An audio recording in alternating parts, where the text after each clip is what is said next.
but yakoye nim no yenhwe na de omode aba no committees ahodo no wo standing committees no finance de Fred Oware any chairman okay Dr. Charles Dramina Dr. China ai ono ne secretary Dr. China omo honorable Fremo Pare oye member Nana Dokua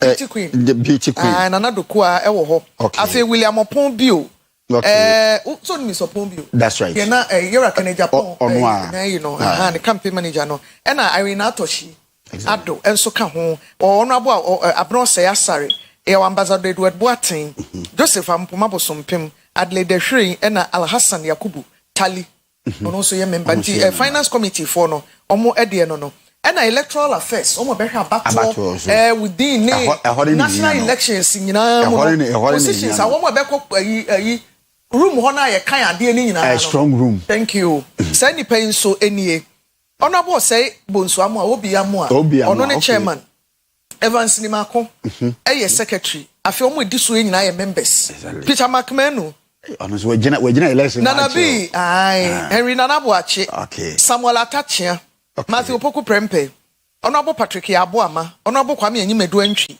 Madam Eslo Usu Honorable Martin Ejemen Sakosa Director of Elections exactly Honorable Aidasi Chiman South Aidasi Edu MP ewo bebia makokreku mantiko ekwo ye no okay sawom ni suhum ehɔ no mo no krabwa kota hɔ no mo no ono ni MP wo hɔ Gary Nimako Sam Ellis Dr. Augustine Blay Felicia Tete na Vincent Ofori enipa yi ene ebewo electoral affairs committee no what drew baby I de Kennedy honorable Kennedy akompre ko Japan ko che disciplinary committee no jobs ho no disciplinary committee we mu na service so obi nsamfo a me the jobs de ne beba okay honorable Kwesi Amoakwata Elizabeth Utuka Kwabnochiri da Kumensa well former regional minister former Western regional minister the current member of parliament asabada pa eso ka ho honorable Salam Amapi ni madam mata oye MP wo hai baby kwabre that's right no ha baby ai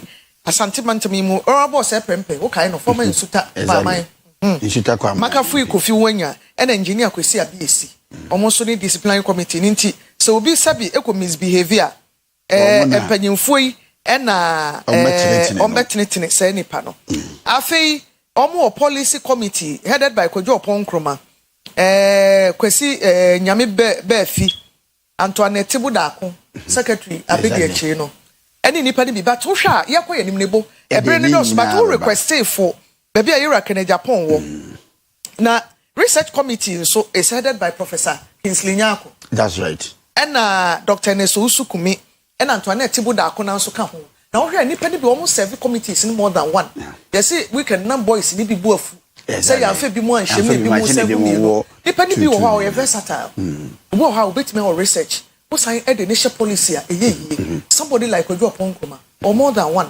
somebody like Nana B or more than one you reckon in Japan crime so no so or more than one enipa ni nyina ewo mu enti yekoye ni mu no ye behwe na de akeka nyina ye de aka ho communications committee headed by Nana Komia and the secretary Richard Ahiagba director of communications and afi omo eka ho bie Florence Oboshi sai Kofi okay Madam Oboshi sai Kojo Oponkroma who so serve wa house chairman for communications also oh yes onum kasa afi omo eka ho bie Dr. Gideon Boakon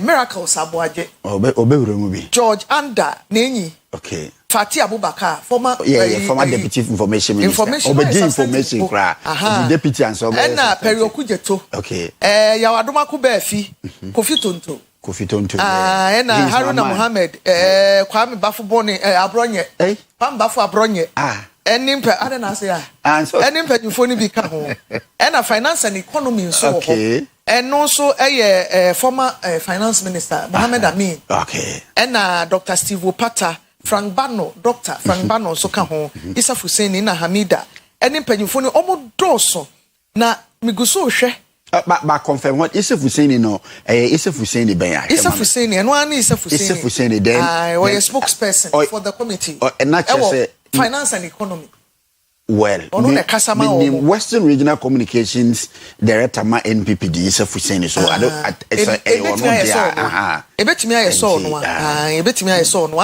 Constitutional and Legal Affairs say National Badapa esan wa ha because a lawyer ni into qualify how the Constitutional and Legal Affairs for the lawyers because your camera ewo ho into omo panyi Kwame Anyimedu entwi na ne coach Maxolo Pokwajiman lawyer Maxolo Pokwajiman me say madwen me de friend eduro no sa na madwen me say ono afi mame Glory for Ibuadu omo na di titi fida tete ho pa fida eba foforo no Madam Glory for Ibuadu papa ono ne secretary for Constitutional and Legal Affairs na National Badapa ene na neje ba fo ewu amenhia south spokespersons that's right na Patrick Yaboama ene Frank Davis lawyer Frank Davis former Greater Accra bar chairman bar president na Gary Nimako omo so na enti listen doso ye kwa ni mumi hu Kenya Japan din wom ewo baabi me pesa me de beba food and agriculture Ezekiel Opoku Jojo Drew Michael Kwesi Buahin Edu Ofori Kurum MP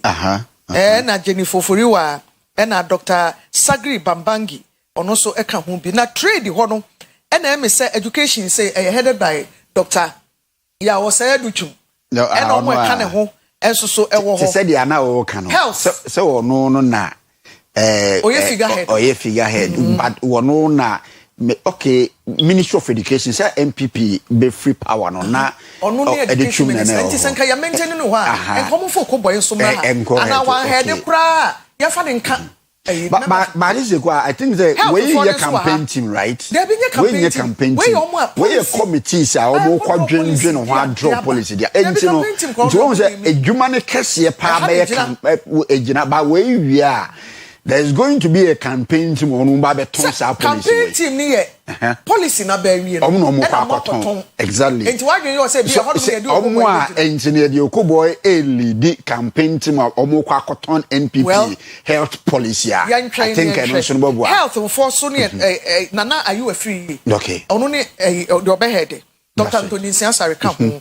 Dr. Ezekiel Ejekumoben Dr. Akua Asiedua and Kevin Oforijima enti trade and industry no Michael Ochiribefi ene Kosi Yankee so kai no small and medium enterprises ena Joyce Usu Befi Abna Sante ene mpanyimfo bi eka ho me hu Kenya Pon din e wo baabi me hu yera Kenya Pon din e wo baabi but ye koye ni mo ye brain nti mehwe na mahwehwe na me de aka religious affairs so me ame ofa be papa a former regional minister former culture and religious affairs okay SK Buafo ono so da omo so ano ewo eho no mo nti communications and digital technology so Matthew Nindab okay ono so ene be eda omo ano ena mpanyimfo ni bi eka ho tourism and culture me nua be ma frachi office no frachi asamoa ono so ene da no nti omo de mabunu ni bebra be fra enti kwadonsafo amu nyina wo ene Kennedy die no wo ha okay wo hu Kennedy ni die ni employment and jobs it's employment and jobs you know co-chair Mavis Nkansa Boadu oye NP and then Kennedy Ohene Japan and onunso ye co-chair Kofi Tonto spokesperson Ellen Ama Dako spokesperson Joseph Kujo former member of parliament for Efia constituency in a bone ye chairman Joseph Kujo former member in Kennedy war employment and jobs enti wenum no eka ho bi ne nsem bebre ya esi over the weekend memenda no na president wo Kumase oba de esua ye kro bi a eben Sokoban Wood village e wa santimantam ya yen adan a ye pede ama nipa adamu housing issue no eno bi no be kate so da ye be si adan ni bi wo a de bo be ya affordable said de be ya mobrofo ne ahiafo so e betimi atobi na wo mo adamu ti president no Kumase Saturday no we ni issues bebre e ka ho sanso na energy minister so ba Kumase for dumso yan komoyi woni Ghana electricity company of Ghana for empany for be share ebuso enkomo ne doors ano pay enso ebre ni nti yakoye nim no yababu bi so na yakabi nso na yajebi yen no pay yeso mo midin de crazy do me nua be ma Uncle Ebo Baini efiri sabre ko sisi 9:30 bebo nsem bebre sisi yen komo nketenkete ne de aba ne yentumika na yenkohwe message of motivation a wo she by electric house ene efa ho ka de bia ne ma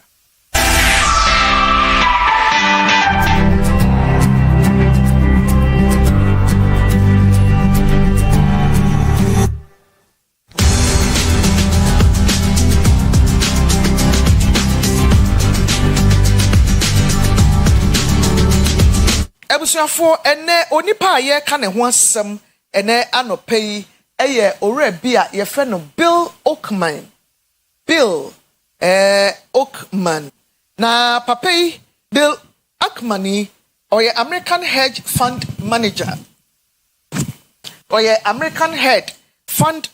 na bakosem kakra no ene se wo no 59 years ago ene ya ye ne birthday ene wedi 60 11th May 1966 ene papa ene birthday wedi 60 years ene na yese ne net worth no o worth $9 billion kakrasha no afi mu ai owodo kakrasha no papa bi ni dindi agada do enti get the do ne full name ni William Albert Ackman you are American billionaire and so a hedge fund manager ya we founder and chief executive Passion Square Capital Management we enu bi wo ni 11th May 1966 New York na yere Eddie Neri na ne nuanum bi Eugene na okọ Harvard Business School nti nche se ono no ofiri ba bi na eba na Bill Oakman asama ye kana no say experience is making mistakes and learning from them.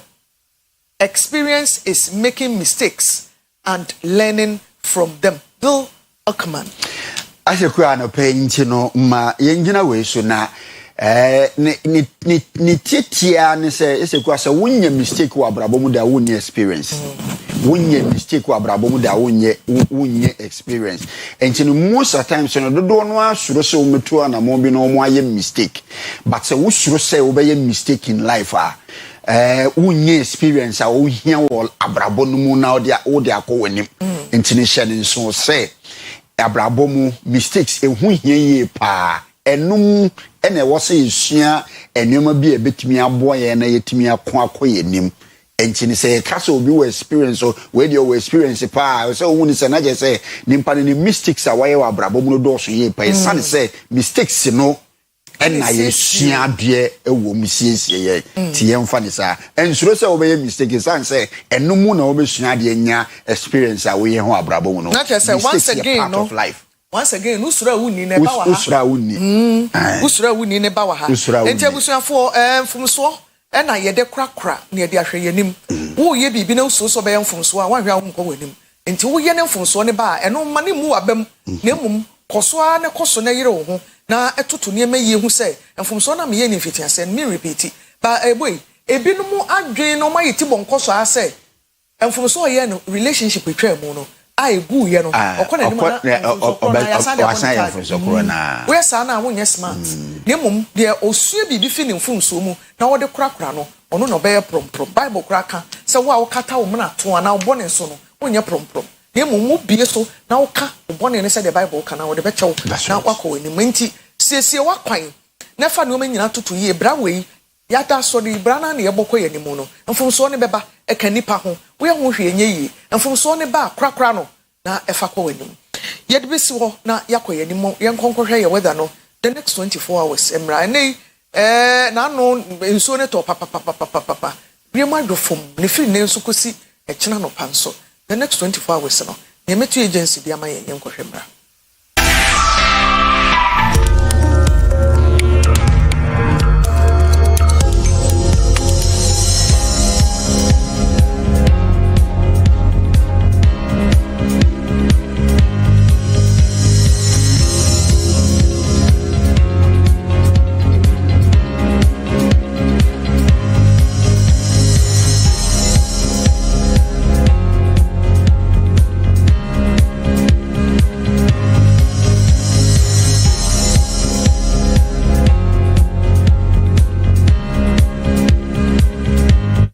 abusuafo ohwe se de weather forecast ne tie anopa yi a chance of rain ne wo fom papa baby crowd here 1% upper east region ena baby ti se greater Accra so 14% chance of rain no ena wo hwe Cape Coast central region 19% ye Ashanti region ha say 7% na chese na wia no ebebo ena de wo soro kakra 21% ye Western North no yes hwe so ene ne mpotemo takrade ene Western region secondary ho 10% chance of rain ena baby antuo mpotato water ho no eno so nam 16% ene across Ghana baby a ensuo no chance beto no ewo fom ewia bebo pa nti said ensem no esitie eno no yewie weather no na yenko hwe sikasam yensidi no as against the major trading currencies bra.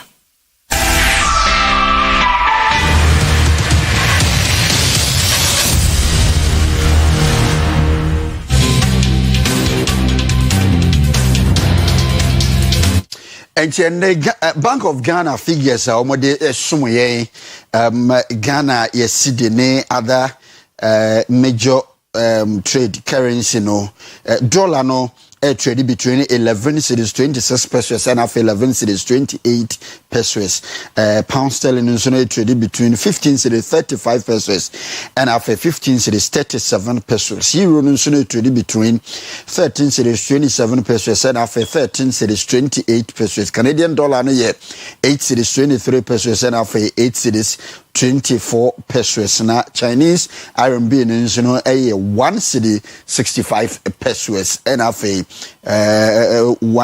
cedi 65 pesos. Esa na esi etie wonje ne se ope enkankan omo a importers no ope foreign currency e de akodidwa say na Bank of Ghana national figures ni say na sitie.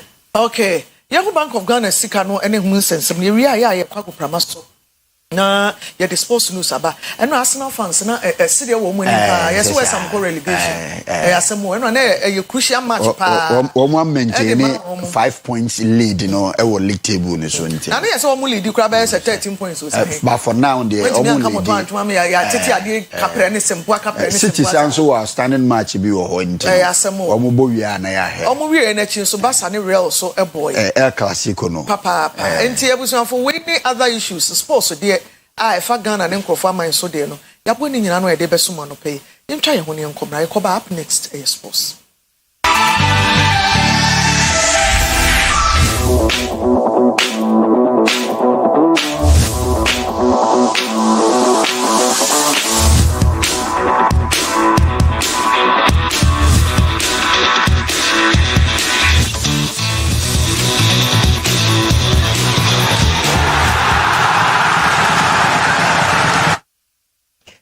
Aropei yemu ache na yemu akwa abade edusi no eye agudie winsem chefa ewo Oyerepa Breakfast Time num ene Jordan opei yede ho nsem enam nsem no dɔɔso de dise fata se ohwe na otie ena yede esum wo week 32 of the Ghana Premier League kotoko ereneye any other games saying a koye ningine de ho nsem beba okonko fonkro so a Barcelona are champions of the La Liga. Yebehwe sansem no na afi ya hwe nsem we fi coaches na so ye e bae we ni afoforo pina no pay ye nam se agudie mu nsem. Sports lawyer ni the only sports lawyer in Ghana football.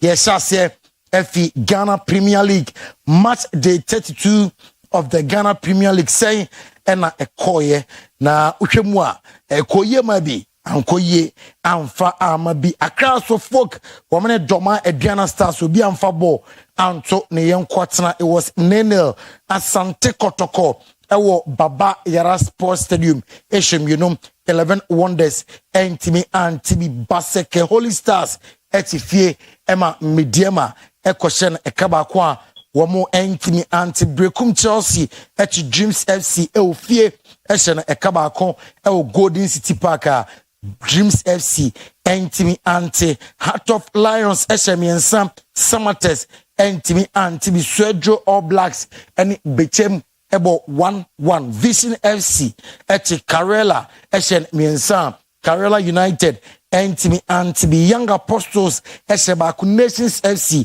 entimi anti say ena Ghana League table no etie Mediema after 32 matches or 59 points. Bibiani Gold Stars etosum 57 points. Heart of Folk etoso miensam 51 points. Asante Kotoko etoso 49 points. And a Samates etoso enum 47 points. Ocha siwa say Hoho United and 11 Wonders there. Omuye already relegated.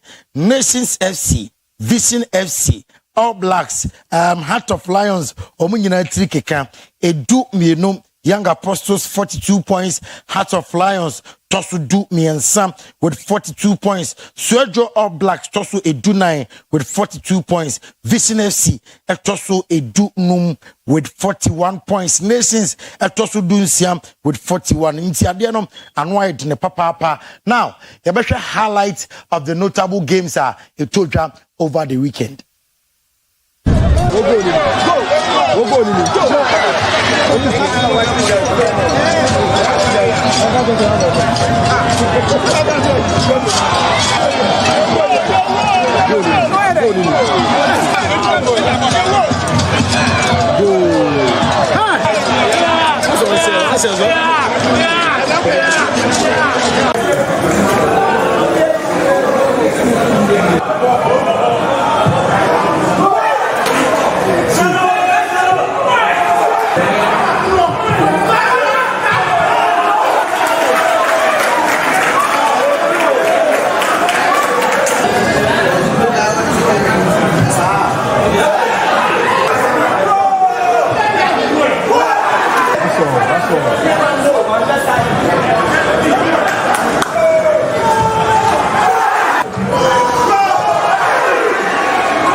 Now, Didi Germany, a coach, Emma Accra so folk, or say the ACCCA El Hasim is part of the learning curve, and almost Yanema P.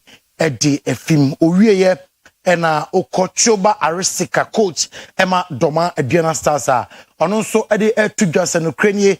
Amabo in a week about 3 matches Nina in Koye Emfa Emma Club no Eddie Pa Emma Doma Ediana Stars. Yente 2 coaches in Sama Amadi Tuja.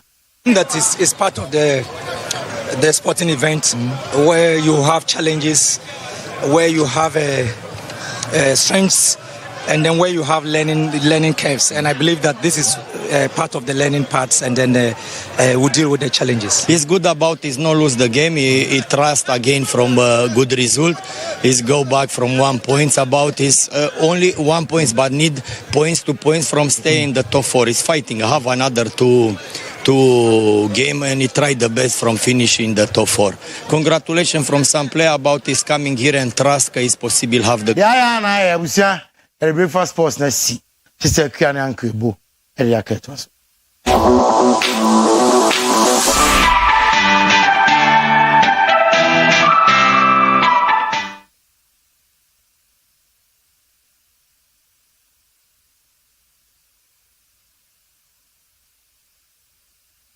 Oyerepa TV, Oyerepa TV, the station that makes me feel so happy. Hey, Oyerepa TV.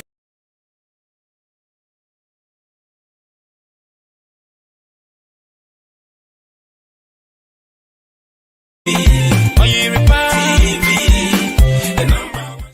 Oyerepa TV, Oyerepa TV, the station that makes me feel so happy. Hey, Oyerepa TV, Oyerepa TV, the number one. Oyerepa TV, Oyerepa TV, the station that makes me feel so happy. Hey, Oyerepa TV, Oyerepa TV, the number one. Oyerepa TV, Oyerepa TV.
Uncle Ebo Bini on a sister Akua Asiedua Pauline.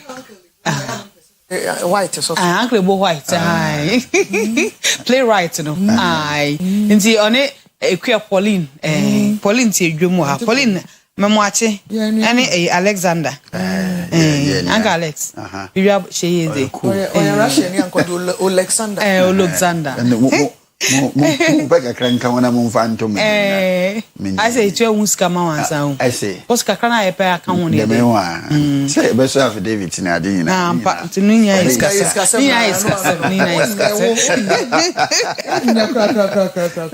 yeah, when the conscientious Kratana, I see the daily graphic truth and accuracy every day. Now, as some Cassia and pay graphic ediby, which are Ghana's foreign affairs minister.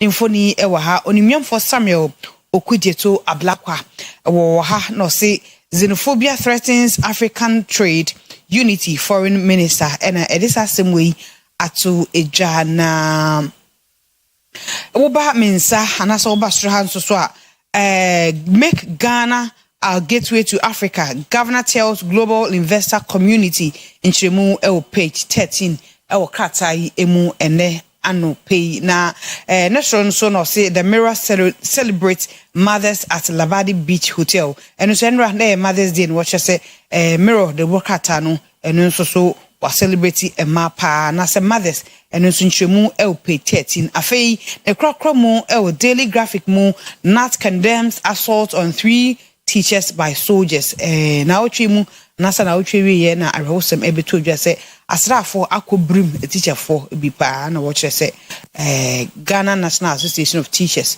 teacher for enkabom ko no ayewi akondem sa na dey na dey na so you kan nyina enframadiko born you kan nyina enframadiko say na so no nipa na wo hwe no so enya hwe adai because what is happening so na wo hwa na akakai but you kan enframadiko but born adai Director. Menka bibi kakra. Soldier for no makobu teacher for because I know the latest one I can. Asemu. Teacher ni ne kobru soldier ni ne ba na. Asemu. Mabro de asemu. Na ya kamia ye se ya ha adwen Ghana ha. Eno na emma edu baabi na teacher for nkwara abo atwede kura no mo atwe sekan a. Teacher for nkopata. Okay, orally senior high school. Asem na esi. Say yes nkwara na ekune teacher for bi wodu ase. Onko pata. Especially when you dey buy some teacher ni tiampra me dey. Obeyi nani. Obi asem when Mother's Day preaching a course. The old preacher na kan o say obi ka o say ebi ni ba wan titi ni ye o kan fante. I mean na me nkonko fa ne trouble. Na me fa nya masem na me kan. Oh kokai. Ebi na dwen ana parent na dwen say ya tia ne ba ma na bro so na so tia for dem ko bu teacher for saere teacher ni what to twede so je ni so do mo blow ba ko a woni ba bi odi wram ya na me nkrofo ne wo munyame anim nukure ni sa nyoma ne ba ye jojo you know say bi a teacher ni bi kra punish abofra bi ama abro so a ye wo hierarchy ni wo ho a wo betime bi afa so school no de oda no wo ho enu firi ho a metro na director of education a wo district ni mo ho ansakura no de original na say ne national director kura nim na adbakakoto a director general na ka yehu na de ye bro ne de ntakura no beko school bi wa na say sa story no say parenting so and na wona makobu teacher ni a say entwa yi Kumasi school si bi parent bi kobu teacher ni a obi a onani watre Kumasi achi bi asem no make woni ema ajani ko school ho obu teacher ni bi no ane ba ne bre say no be apple Messi question no say teacher be teacher you go ja won so obi amfre wo papa be di woni ankasa wo tie teacher wonye so na wo betwe no teacher twen eventually no wo ba na ni nka nti je say uniform sanity esa so kra enya de papa nti bibia ni ya ntoye boase ara na ye nka wansem pato aba afatu su bio na me hwe ba ko aka no xenophobia attacks na ekoso 13 Africa say omo ewo nyuma nyina wo homra fi na wako bie investment kese pa ho na wo ni pa wo tua omo ka even one worry honi kra almost say omuntie aware kra by virtue of marriage nti utimi ye omendi so citizen no almost say no kra omuntie ye mfanya asem ja aware ye ne wono partner no say mbemu a na obi so ono na obi aba bebi adwuma de ama wo kro ma say go back and fix your country kro no mind no fix the amount bow ya makomamra from na politicians ni so rules o mu play wo mu no e do so do no mu nyan yi o ma no mfirim na wenum na embarrass Africa egu ye nim ase America ti we $1 kura firi ba bi bewura ho a ye be so se won ne kura ade no bi ye bibi no obo economy ni anywhere enye illegal ade na onipa no mo tete no ye me de be sia no ebo amenti no xenophobic attacks e koso South Africa no say dia ye wo Ghana aye wonu no omo ni za o say ye ka say last week ECOWAS parliament ECOWAS setena wo Abuja Nigeria the minority leader in parliament afenoma ken eko hobby and then womo make a statement regarding xenophobic attack war parliament ECOWAS parliament to Abuja womo aye ne say womo de beko AU na AU ahwe na womo address which is African Union is say the ECOWAS South Africa no enye then a question say ask we be to mu South Africa one more foreign affairs minister of South Africa say womo de womo aye ready say obi di koto African Union nim na ye frɛ womo a they will come na anu ye bia no ma be ya ni say to them womo hu xenophobic attacks bia was South Africa or the question say e bia citizens ne bi no mo de mbra hye wo mo nsem eye ni mo bia enya bete no krampo no yama omo security agencies na catch them say they should take it up until the yete na ye hunu no womo hunu say but the betimi aboa ma sade we to etwa ne say ebibira mamu bia wo say ye nyina yetimi ye boa na oman ye cheche na mbebu na ewomu nya adwuma ye eno nti na headline a wo kan was so won say make Ghana your gateway to Africa. Governor tells global investor community won say economy na ye ejene na so stabilize it for the past 12 to 15 months economy na ejene na so ye pa but citizens say omo mfilu on bottom simply because human economy ni nso ne gina ade ba ko was say ye ne say was say attracting investors so it is a good call say Bank of Ghana governor every global community investors so may invest until say you benya investors some invest more na nkrofo nya adwuma ye no economy na stabilize no nkrofo emfile wo mu bottom nti no economy na gina abanbo modern anhwe say investors be invest more na manfo efile wo mu bottom. Okay, yeah, the Daily Guide, Ghana's favorite newspaper, yeah, the etwaso na esroha ewo mensa benkum so wotwa frankatufo edema MPP ame ekonumre bi etwemu kra na oye vice president anasa mampani abedi eche edema oman Ghana Dr. Mahmoud Bawumia mfoni ewo ha wa hye kiki ahye ne suit kama wosre.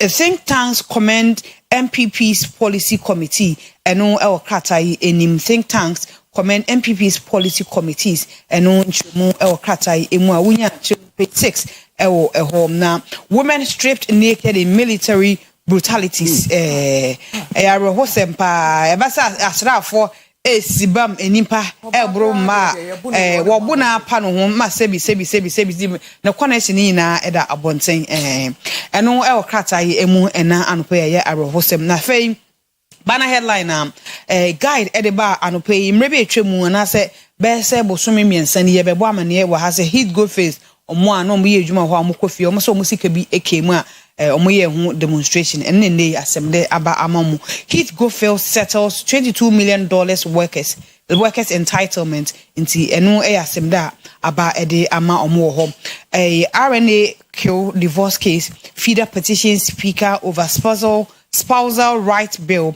eno so enchemu ewo ha na fe ne kwakwa mum police officer interdicted for defiling daughter Emma bebrebe a ebuya se wunye bi kope bi kwa na enye yi a ukope bi uniform person ukope bi kwa na se wampewa se bi ubetue 200 Ghana afa one side won fichire ha ya ubenye bi di free wankasa wo ba police ni also who better wasire mu ba police ni you know better stay here na ne mo asema ba and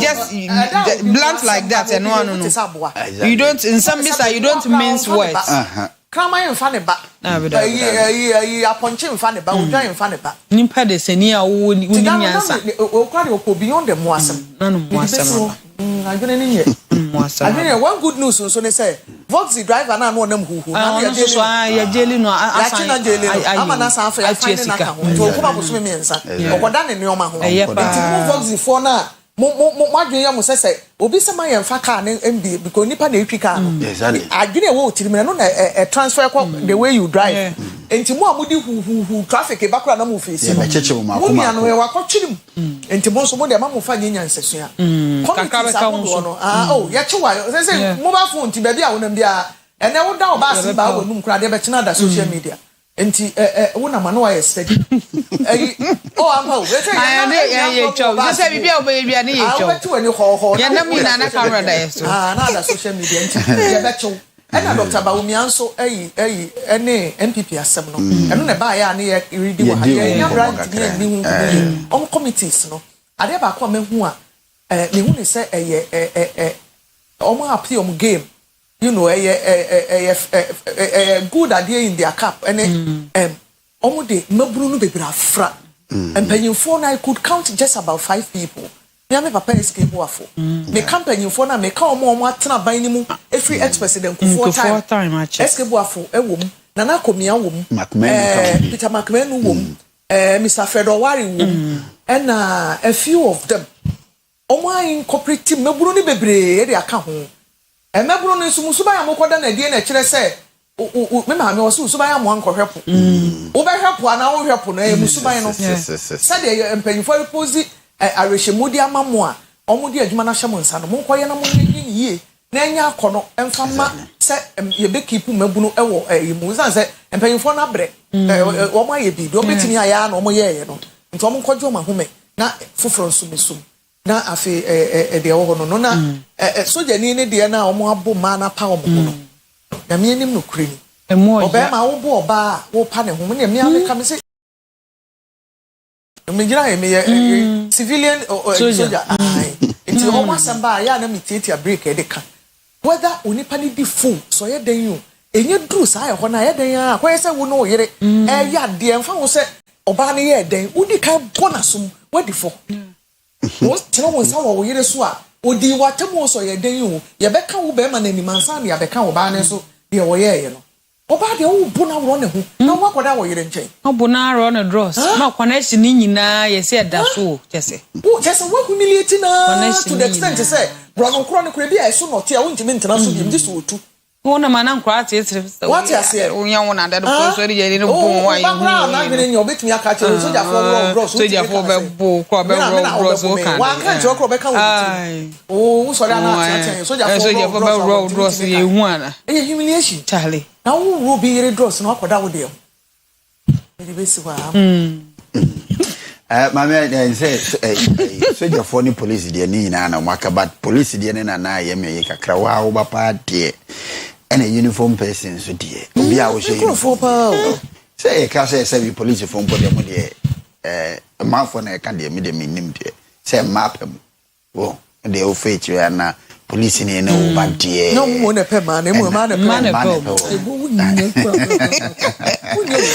Ebo kind of fine man I de map em no police for the Ghana police o mo map em man rush yeah na wo akwese that na wo ye no kura fi ho a se wo ye police ni se wo nye police ni wo baba wa wo na de unless say French beka say jamais sabe te say ye se ku a can it is ebia we free ni party biem e rate bia foforo yes ebia we free ni party biem e rate bia foforo na obeka say wo baba wa wo no bema bra wasinimu ba wasinimu ba kwa na e oba wona natena akwa wa call adopt na so wonya bi ba wona natena oba no se wa ko bi ba wona che ebi so oboa fie oboa wo yire wo fie so go fa na ba so obere no nti se wo ye ide a da bi si abonti wa se wo feel empathy bi mu emfa ntene fie no no mo na kwatena abonti na koso ana eyenisa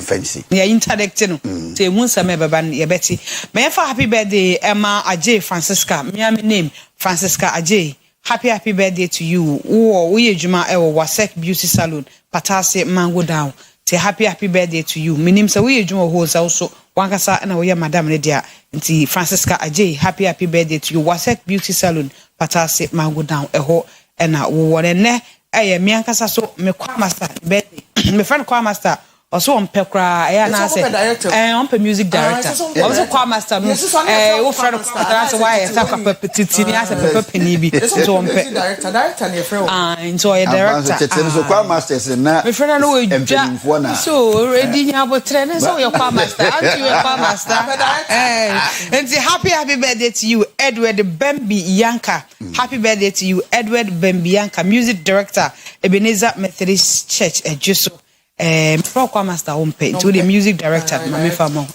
the director and pay ya go show no to the show onye ne ho nipa da be say ompe ti unim say nipa no say o friend ogina wa boss be 10 say me friend kwa master ompe and music director engineer kwa master da be wa ba no de be ebo twa so wo na wo ya twi nipa na ko bi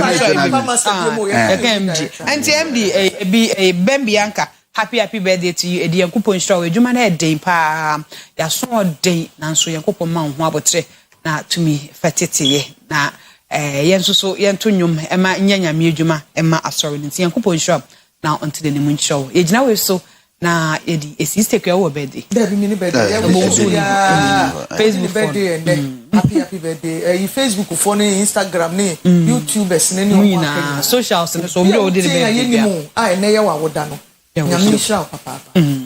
Ebusu ajira we so edi Uncle Ebo bani e de Ghana te say na to so miri de na nama intefo.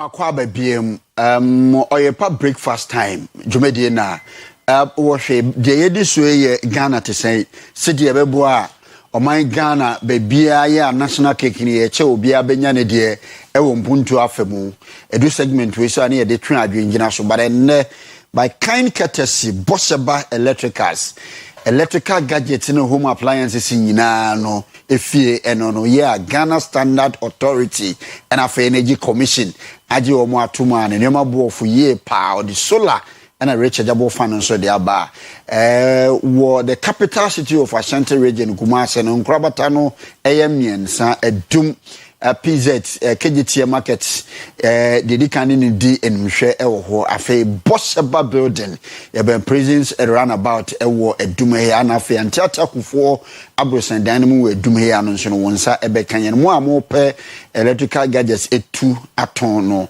brabetu bi ko benya mfaso yi pa frɛ 0536095966 Bosheba esunti enende de nso ye tumna ye de Ghana te sen esomona na ye mu romu ewo bosomtwe district within the Ashanti region. Now over the weekends the president of our land, His Excellency John Dramani Mahama be PM ha be di dwuma so no bi wo ho a ni nyina no ebeboa man Ghana be ye sector ba ko a ye to sin wo ho ye pa housing deficit ewo Ghana ye to sin ye pa esane say nimpa bebre no a enya ba bi nda entity to close that gap no omampani ne ebe kate short ewo ene Asante mantem here Kumasi within Bosomche district owuremu ewo oye dedesua ya wakwa kate soda and the Green City Housing Project and ne omampani na be kate so to omampani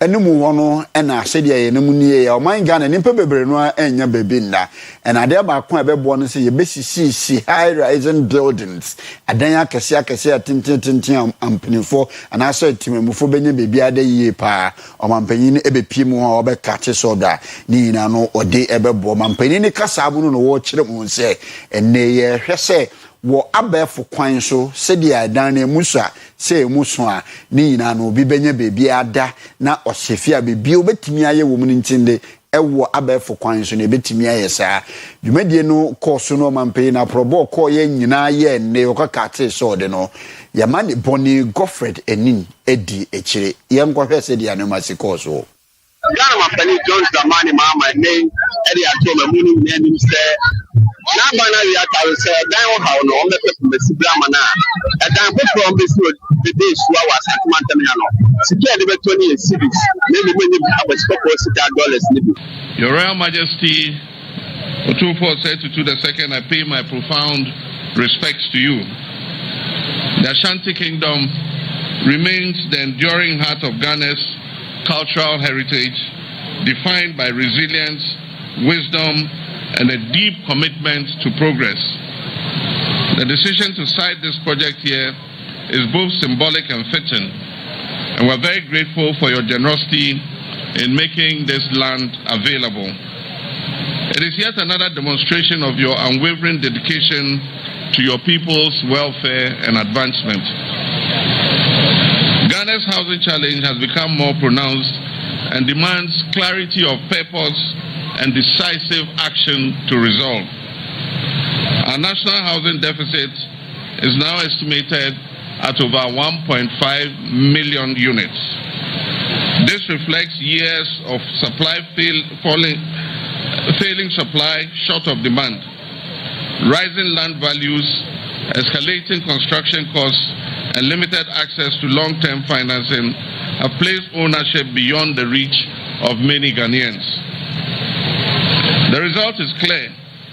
Informal settlements continue to expand, slums, and too many of our people are living in substandard conditions. This pressure is intensified by the rapid urbanization currently taking place in our country. Today, more than half of the population of Ghana lives in urban areas, and projections indicate that this could rise to about 70% of our population living in urban areas by the year 2050.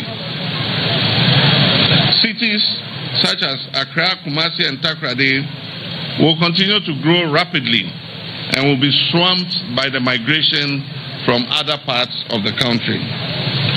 If we do not therefore act urgently and at scale, tomorrow's housing crisis will far exceed what we're experiencing today. Distinguished ladies and gentlemen, government's reset agenda is not just a slogan. It is a commitment to rethink how we deliver housing, infrastructure, and opportunity for our people. At the heart of this vision is a simple yet powerful belief that decent housing is not a privilege for a few, but it is a right for all our people. Access to housing improves public health. It strengthens educational outcomes.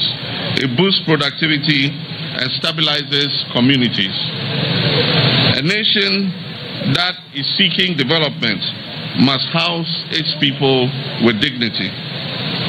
We're therefore implementing a comprehensive housing agenda that addresses supply, improves affordability, strengthens tenant protection, and reforms housing finance to reflect the reality of Ghanaian income. The project, which was begun in the previous term of the NDC, is being prioritized for completion. New social housing initiatives driven at the district level are also being rolled out to reduce financial barriers to ownership. We're also pursuing geographical equity. Housing must not be confined to only major cities. Regional and district capitals must also benefit from our housing initiatives. A low-cost housing scheme for public sector workers is being implemented in partnership with organized labor and financial institutions. Nurses, teachers, doctors, and civil servants must have access to safe and dignified homes. At the height of this effort is an innovative housing financing framework anchored in a 3 billion revolving fund. This fund is going to be in partnership between government, organized labor, and the private sector, and it will enable workers to acquire homes in cities with manageable long-term repayments. So what is going to happen is government, organized labor, Social Security and National Insurance Trust, and the Republic Bank of Ghana are going to create a 3 billion revolving fund. And so companies like SHC, TDC, and all the housing companies will be given credit from this fund to build houses. And then the banks will give mortgages for the workers to buy the houses and pay over a 15-20-year period.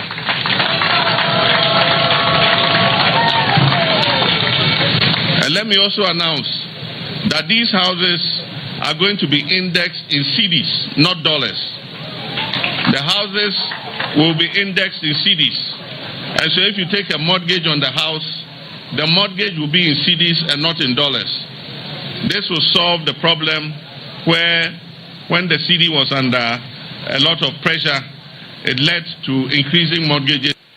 Your Excellency, early in 2025, you sent me out with 2 very specific and clear marching orders to scale up the delivery of housing units by the company to help government reduce the over 1.8 million housing deficit the country faces.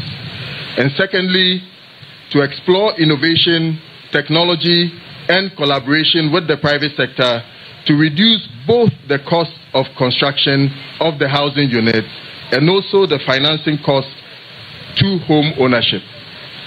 His Royal Majesty the Asante Hene, during our first official engagement, highlighted the fact that he had given this land to the State Housing Company many years ago through the sector ministry. However, successive management had failed to deliver on the project. His message to me was straightforward: deliver on the Deswa for him and for Asanteman. Your presence here to cut sod for the project, Your Excellency, and the high-level representation of the Otumfuo and Asanteman underscores its significance to the government and people of Ghana. It affirms government's commitment to improving the well-being of our people. And I must add that decent and affordable housing is an integral part of a thriving 24. The Green City, so named to be in harmony with the lush vegetation of the Ashanti region and its aptly nicknamed capital, the Garden City. I think my brother Honorable Frank talked about this. Spans an area of 200 acres and will comprise of 2, 3, and 4 bedroom detached houses, 2 bedroom semi-detached houses, and 1, 2, and 3 bedroom apartments. We want a home that caters for every level of Ghanaian in the country. Phase 1, a total of 1,067 residential units are currently planned, and they are going to be delivered over a 5-year period. Phase 1 of the project will deliver 214 units of 2 and 3 bedroom detached homes, and we expect to be done by the end of Q4 2020. Ladies and gentlemen, I want to be clear about what this project is and what it is not. It is not simply a promise. It is not a concept. It is not a rendering on a presentation slide that will gather dust in a boardroom. The Green City, the Deswa, is a plan that is ready to become reality. Over 1,000 housing units, not as a headline figure, but as a target, with a financing framework, a construction timeline, and a partnership structure behind it. Your Excellency, we thank you for accepting our invitation and are grateful for your leadership and commitment to the development of our country. I would like to take this opportunity to make a special appeal. Even with the gains in the economy, construction costs are still not coming down fast enough.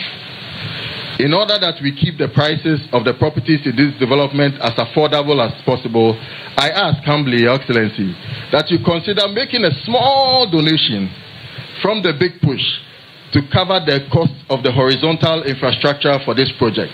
That is, the roads, drainage, and sewage facilities, which we estimate will cost us around 100 million Ghana cedis. So it's a very small chunk of the big push. This will go a long way to support us in maintaining our price positioning of being 25 to 40% cheaper than the market wherever we go. To His Royal Majesty Otumfuo Osei Tutu II, the chiefs and people of the Deswa and Asanteman as a whole, you have welcomed this project into your community with grace and generosity. We are grateful for the confidence. In return, we pledge to be the kind of developer you will be proud to work with, one that consults, communicates, and considers the people who already call this land home. To the Honorable Minister and Deputy Minister for Works, Housing and Water Resources, our Chief Director, Director Housing, and our whole team, we appreciate your guidance, support, and leadership as we work towards realizing the reset agenda. Ghana's housing deficit remains one of our most persistent national challenges. For too long, demand has outpaced supply, leaving many families in overcrowded conditions and placing homeownership beyond the reach of too many hardworking Ghanaians. Today, we take a decisive step to change that narrative. The Green City project at the Deswa is one of the most ambitious housing interventions in our recent history. Spanning over 200 acres, this development will deliver more than 1,000 housing units, supported by essential infrastructure and services designed to create a complete and thriving community. This is not just about building houses. It is about building dignity, stability, and opportunity. His Excellency the President has made it clear that housing is not luxury. It is a necessity. It is the foundational to national development. This project reflects that conviction. It is a social investment, an economic driver, and a clear statement of fulfillment. We are also gathered here under a defining global reality, climate change. Sustainability in housing is no longer optional. It is essential. The Green City project has been deliberately designed to respond to this reality. It reflects our commitment to integrating green building principles into national housing delivery, a commitment I reaffirmed at the Ghana Green Building Summit in... Today is not merely about the commencement of a housing project. It is about the fulfillment of a long-held vision to provide decent, secure, and affordable housing for the people of Ghana. Yeah. Over 16 years ago, His Majesty Osei Tutu II graciously made over 200 acres of land available to the government of Ghana for this very purpose. The conviction then, as it still remains today, was that land must serve the public good and become a tool for development, opportunity, and social transformation. Yeah. Your Excellency, we are particularly grateful to you and the NDC government for ensuring that this vision has finally seen the light of day.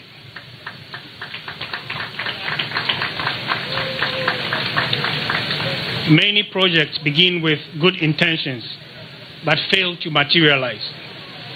Today, your presence here and the commencement of this project demonstrates commitment, continuity, and purposeful leadership.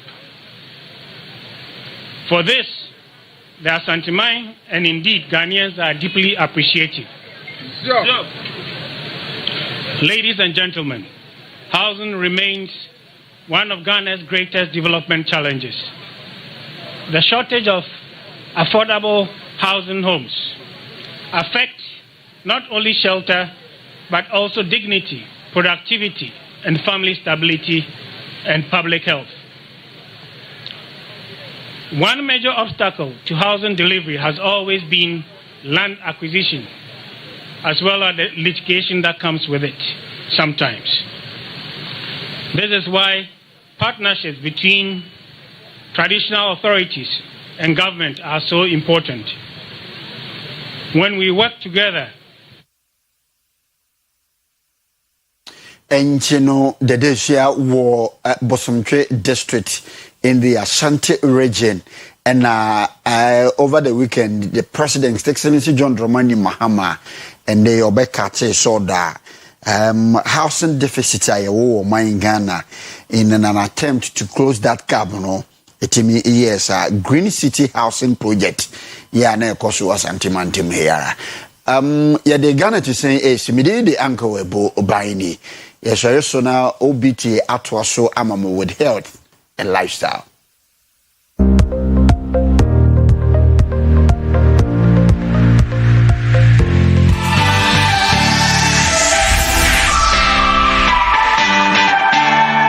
Oyerepa TV, Oyerepa TV, the station that makes me feel so happy. Hey, Oyerepa TV, Oyerepa TV, the number one. Oyerepa TV, Oyerepa TV, the station that makes me feel so happy. Hey, Oyerepa TV, Oyerepa TV, the number one. Oyerepa TV. Makes me feel so happy. Hey, Oyerepa TV, Oyerepa TV, the number one. Oyerepa TV, Oyerepa TV, the station that makes me feel so happy. Hey, Oyerepa TV, Oyerepa TV,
infectious diseases. Nature say area yetimi de san. Okay. Na recent one ye hantavirus, Ebola vesinko, Corosua vesinko. Omunko yomu da so wo ho. But wo mu na yare bi asen ye pejam na ye say ye ankro e de na ebetimi aye. Ye kan factors na eduane de na meka ne last. Ba bibi to say stress. Se wo brebebre ana wo ha bebre a sa nneoma no nyina ete nipadua na kode a ode kontia yare ete ahonde no so enti bibi te say wo ye stress that ye fra bibi inflammation eno in literal translation I say pomponja enti se de bia me yem hyehye me ana me bufu ana me brebebre all these things na emanipadua no release hormones bi adrenaline na cha say nipadua no nye at rest onhome ye de bia wadampo na say adrenaline was ra the body is still working until it cause inflammation akumayare diabetes hypertension na eno ne farby until say yes say ye stress wa wonim unipadua wo bra wo hu ebehia say no matter the need. The first thing is wanadwo na.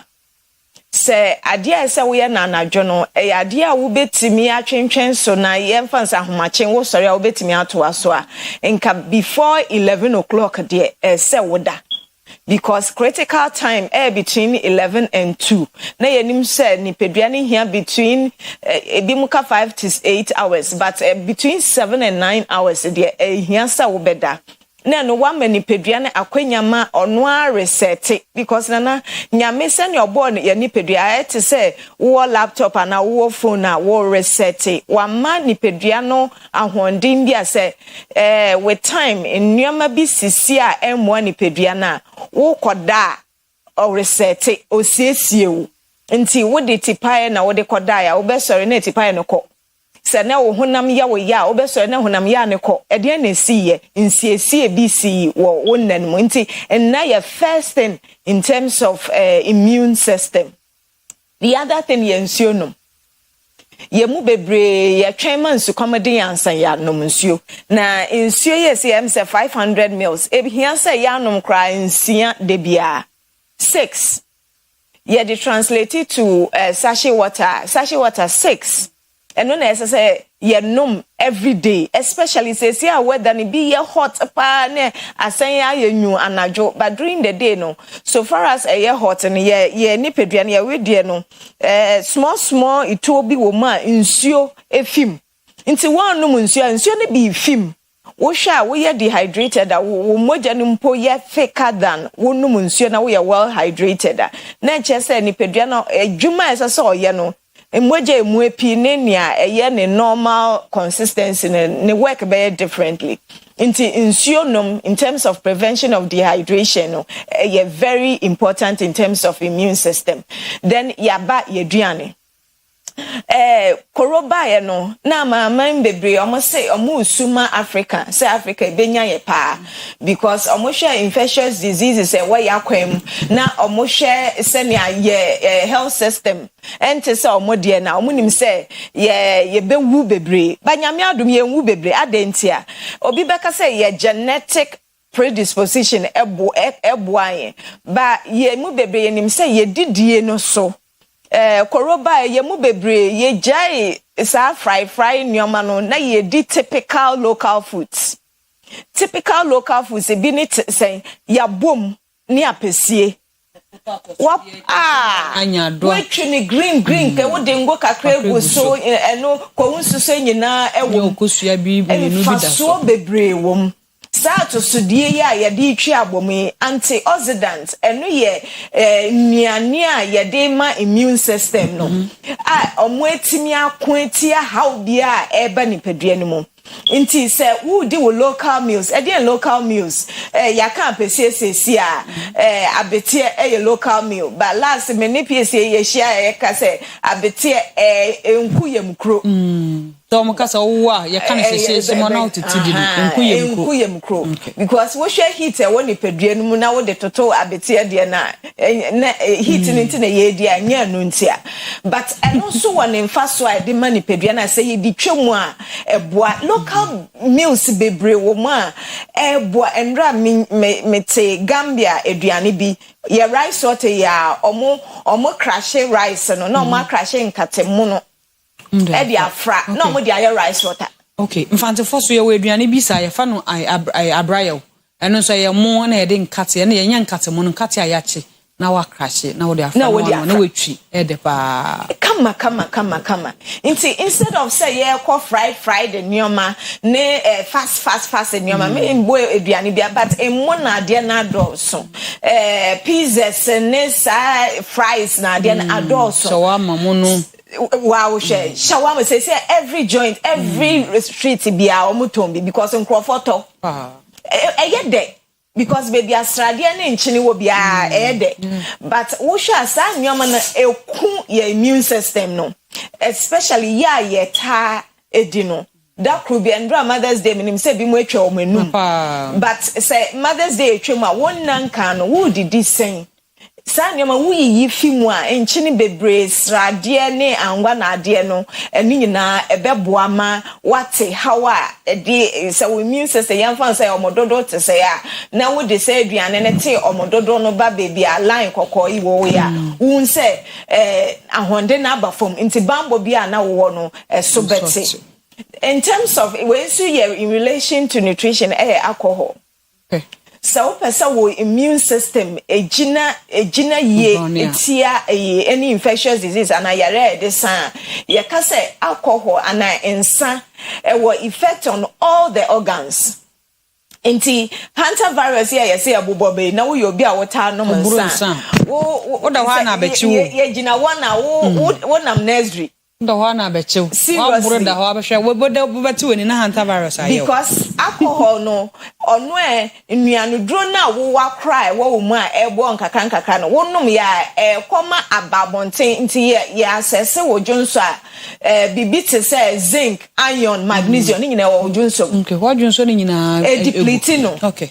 Apart from that so nnuanu duro a wedi wo waduane mu no esan se wonom nsa nipadua na honde nyina kose ode ye nsa ne ho adwuma nti aduane na nkasa wedi no nipadua ne ni ahonde a obetimi aye nti wo bewie ne na bibi te se vitamin A D ni E K aye form antioxidant nipadua ne ntimi enonom nkwa wedie no mu okay.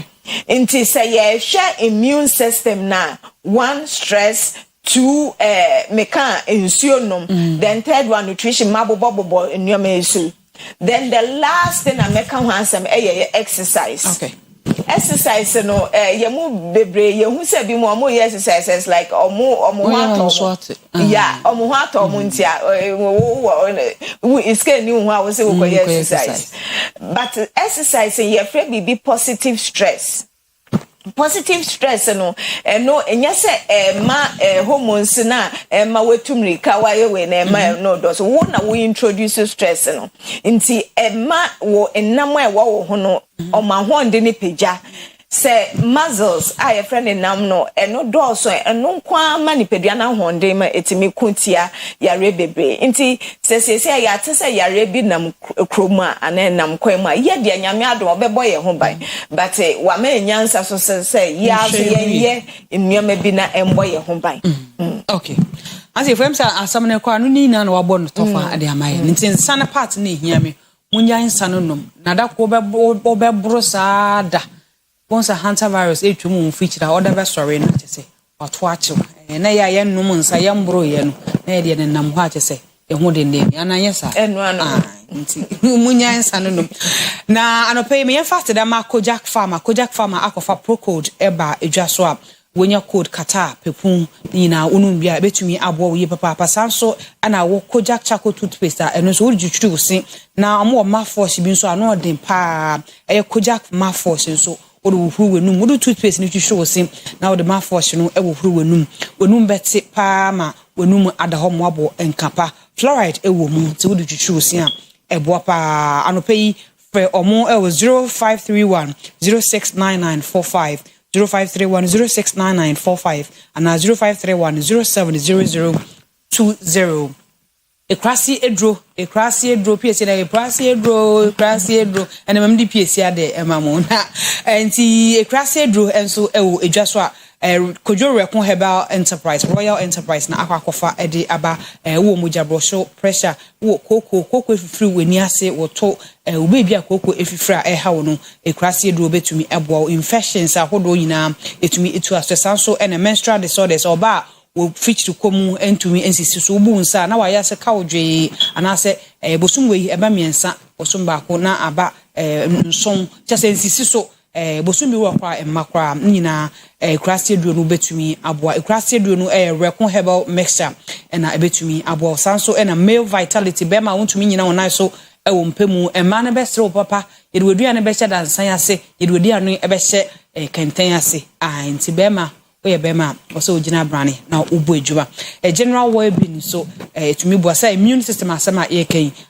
wonu eduro ni bia betumi aboa mo immune system no so ebostino ema na kosoro na obenye bi Promise Herbal edum Oyerepa building mu na Promise Herbal ewo enti wo ba ha obetumi enya kwase eduro ni bisanso ena nkoko Central Market anti Akobam Herbal eno so ebi ewo ho afei Mromisi Herbal Dani Herbal Abidank Porsak Herbal ni nyina ebi wo okoko keo so so Friedman's Herbal enso ewo keo sanso so ena Salmon Co enso Kejetia Gate 3 ewo Tech FM okwo ha obetunye bi okwo a wo so hwehwe kwaku amoa Kadensu so ononso ewo hafe Paulina Sapon Konongo Cap Herbal ewo Sunyani Top Amazing Herbal Tafo Tenatet Herbal ewo Sofa Line Okanshi Drug Lane in Crime so ubenye bi ewo Adumra Herbal Tepa Afi PFA Pharmacy Tafo New Road Arms Herbal Abrepo Junction Dunkwao Anastasia Herbal Canary Road and Canary Road holonso ubetumi enya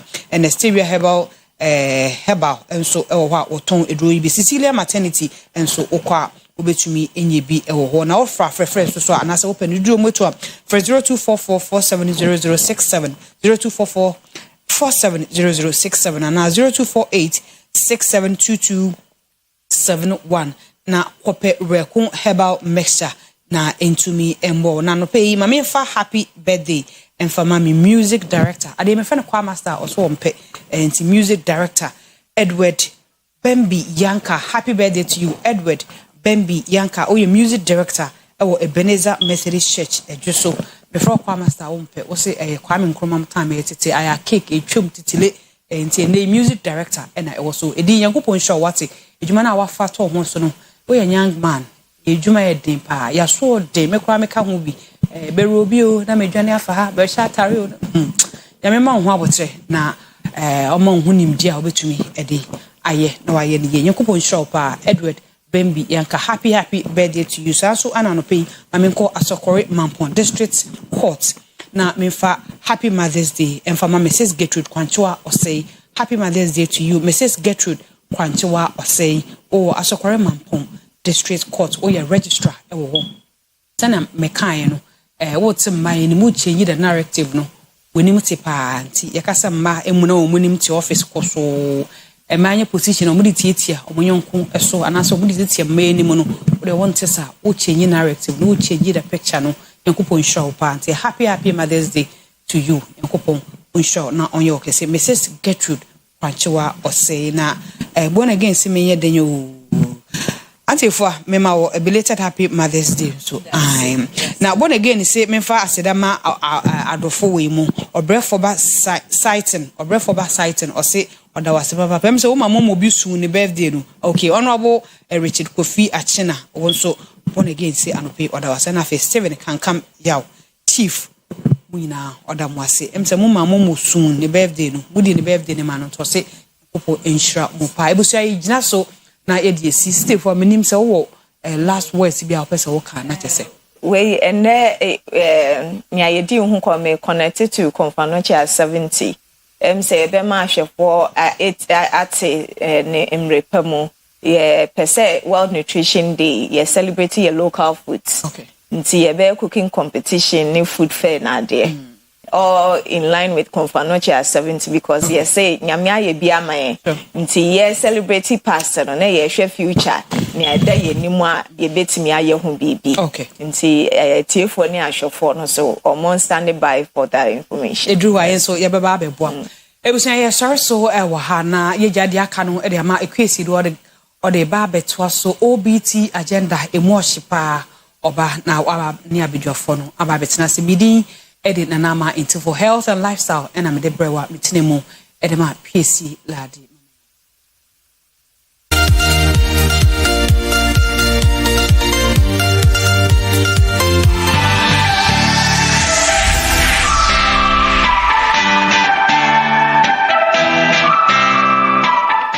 Oyerepa TV, Oyerepa TV, the station that makes me feel so happy. Hey, Oyerepa TV, Oyerepa TV, the number one. Oyerepa TV, Oyerepa TV, the station that makes me feel so happy.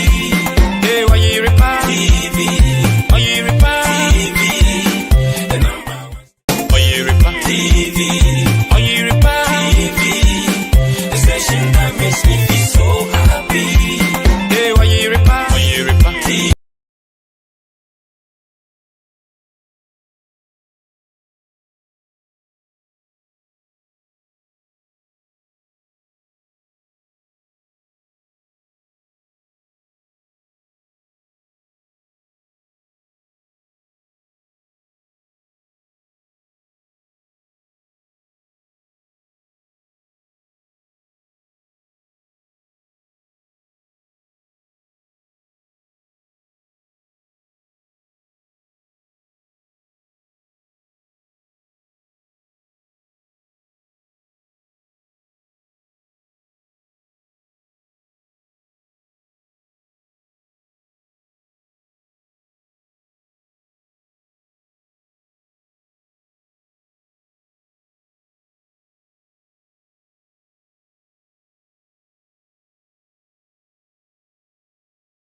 Oyerepa TV, the station that makes me feel so happy. Hey, Oyerepa. Shema yamamu nyina achimbio akpenamu eno ayeda so eda wonyankopon ase. Na no pay yen komo ayeda pono so a yebedie no ya chemu ahodo be miensa. Yedi kan Fitch for upgrade Ghana your credit ratings no ekobi nanke will be minus say yes ya baby enti your economy no yes it shows strong recovery. Na che say baby ane ye hwe ase ana enye no enioma ekoyie kakra ewo ho enti emu asem eno no ena enkomo ba kwa ebedie ne Amnesty International so yeso ma reject anti LGBTQI bill no esre mampanyi se ye de ba mo nsan kosi se ye beye mu nioma bi enema bi wo hwa o se yi free mu na sema ye bisa ne se nana ye force abandada ne so nsan no saa de ne wo mu no Amnesty International for eka the same thing said o mu kan bana politics inti locally no na the other side no sha ban no se onsan wabra omo anso ne kopompam nsem no mo an ekruche ye we ni echi na ye mfa ne mfa we so we ni echi na nasotwe enie Amnesty International na no atum se ye de ba mama mpani dwo ma nsan kosi se ye be justify no ma bi ya ewo mu Raymond Acha enso ni Yoko boss nene minority leader Fenyo Makin ese operate one man institution ewo Yoko ho Raymond nkwa na macho na ekoso na yeti ni din wum omo soma wo omo kocheche de na ye nte ebi nso bisa se ono na ye icon wo ha na nso se wo ye figure head wo ho nti adan ya ono na asomenti ebeba bisi ne nan eso abusafo nsem we ni bebre ka ho ye bedwendwene ho na no pei abedwafo ya ne omu bedi sankomo yi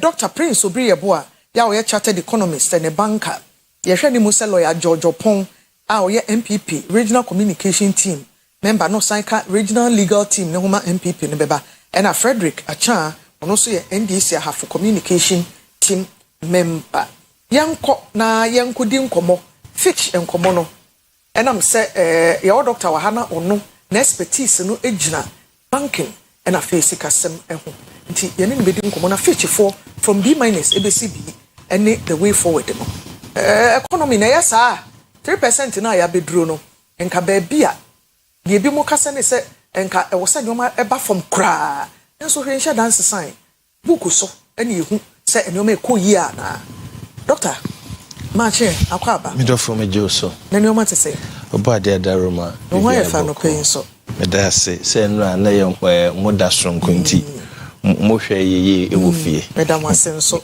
edamase na Mother's Day no said they must celebrate my efe enra obi ka che mo say ma mo ni je papa mo pani je enra na asore nkra bi mpese ye pon pon twene ne sa sweet mother nyom na no ye di ase etoda me nim se me ye be menti na me ya bias na edu ye de so na slow na ye slow but ye celebrate mo ara mama ni bi no mo na agi di money de amamu ba mo ye papa ne so mo ho pa edu hwa ye celebrate mo ye di enre eno aboso me pepepe so ye mo de nti ye de ani beto ho ne ahwe de be si nti menu amma mo o mo celebrate am mo yanka mom na ye celebrate ho na de ai ko no ya ni de ho ya de abusia for nti na che se eno no doctor Fitch for upgrade Ghana from B- to B. Wo de won kratasem nyina da wonim de a waje ne wontete de wakosua ba bi egina ye sikasem ne gina yie a ensusaso ben ena nkesese Ghana fo hunu other than de yehu yo medofo mame enda wase wa kwanya adam na menche menu apa akwasi me man speedy recovery me cheti fo ni afefo ni yep ba bi a wo bi ma good morning why said ye nyina ye nim no ye wo adwumakuo bi wo wiase a omudwuma omudia ne se omu wosikasem hunim die soronko ene hawa amamuo ni companies esi organize wo mu nti efrimra no omu de adwumadia kese anase global companies ni performance ebeto abonten nti wo hwe wosikasem mu de we wosikasem AC ko na wa hwe liquidity na wa hwe solvency me liquidity a eye how emritie mu said ye wo de ka obetimi enya sika de den etua then no ahwe solvency ye ka solvency ne so a company no wa hoden se obewra ne dia kwanim abra en collapse. That's the technical meaning of solvency. Liquidity ne animu ya solvency ne ye long term. Said your company na na so man na hoden city and no nam so ama one of the rating agency I friend Fitch about Bontain at the Ghana they be rated from B- to B. And they say economy no and maybe uma sha say den ekoye na say o might be grading ebe kosra na say beba forma ya na gina o man ne esikasem so ene kwaya uma fa so aye o man ne hyehyeye atoto o man no enti say tiefo be kaya if you the year 2022 about the year 2023 most of the rating agencies no downgrade Ghana mani kudrum pempenso bi a no man na kudu ahokyerem efi say ye downgrade wa obi o sika wo de bob sia no ka kire ne se odi ne sika be bob sia wan hwe a untimi nya untimi ntua enti ekoba asa no na ma o man ne ye kwa adwaman so ye ntimi nya den enya bosia bia emfamo ekofa ahokyere bebre na eventually necessary ekọ IMF na yekwaje bosia se de be me dwumadie no o metimi ahyehye o man no enti nei efisi ekọ IMF one of the conditions and as some of the conditions here the buyer was that your debt to GDP was so say e ka ye de wo de toto enema ye no man mu ha ya de a e wo suru bebra ye ntimi mfam o man no ho bra enti na ho behia sa ban ne be ye bibi e friend the debt exchange ye ka debt exchange na e ka wo de no eni wo ma wo di wo mo ka no enkotena se na mo nya nhyehyɛ foforo emfiri dada no bi o ye hwɛ nhyehyɛ dada na wo ho na esa ba ye so na entumi mfa hwe ma nti ma ye mu ye nhyehyɛ ana kofa the debt exchange ba ya o man ne sesa bebre. Then in the year 2024 ye koto aba new government also came in and ono so abaye and oden nhyehyɛ foforo abetum amane obi bia na se omomo sika se munimdie hu se economy no enema bi ahyase den peke a ekonanim enti ama those ratings agencies ahyase review the economic standing of Omai Ghana na Fitch and edikade den ediaba now ohwa the akofa those ratings na ban say as of December 2025 we have a debt to GDP ratio above below 50%. E kire say Omai no udwumadi a wudie usika wunya nyina no de udi tua wo ho aka below 50%. Inti anytime ubia na you can say teachers and friend affordability. And as any adwuma aban adwuma no okwa was affordability chese saying the woman ma meeting there den e de akwaje bosia. It is a me deba that layman understanding na o man no affordability akosoro e kire say economy no grow ama ne ye ka ye de no abafom. Na ye ka ye de no ade ba akwa ama na abafom ene the city stabilization city na yetimi ache na amana gina baby egina no ene sen se akua me doka $10 na se city to dollar 10 cedis ya chese me doka $100 se wo china city to dollar no eko 15 cedis ya usika no menyi bi nkan oba ka me do akọ 150 Ghana cedis enyini na ya obo asebos ya owo ne ba yes enti ene city na etimi gina fa akono ama se wo peki cedi ni kakra bi a eni US dollar na yedi kwa kotua kano na ahoden na yeden abasoro enti se wo quantify e ka yede in dollars na wo de exchange the back currency cedi ni ma e chese economy no afa na ntuma pa efra enti enu ye key factor ama na economy no etimi anase those ratings in ekoso again se wo hwe enhyehyeye a aban no e de eto ho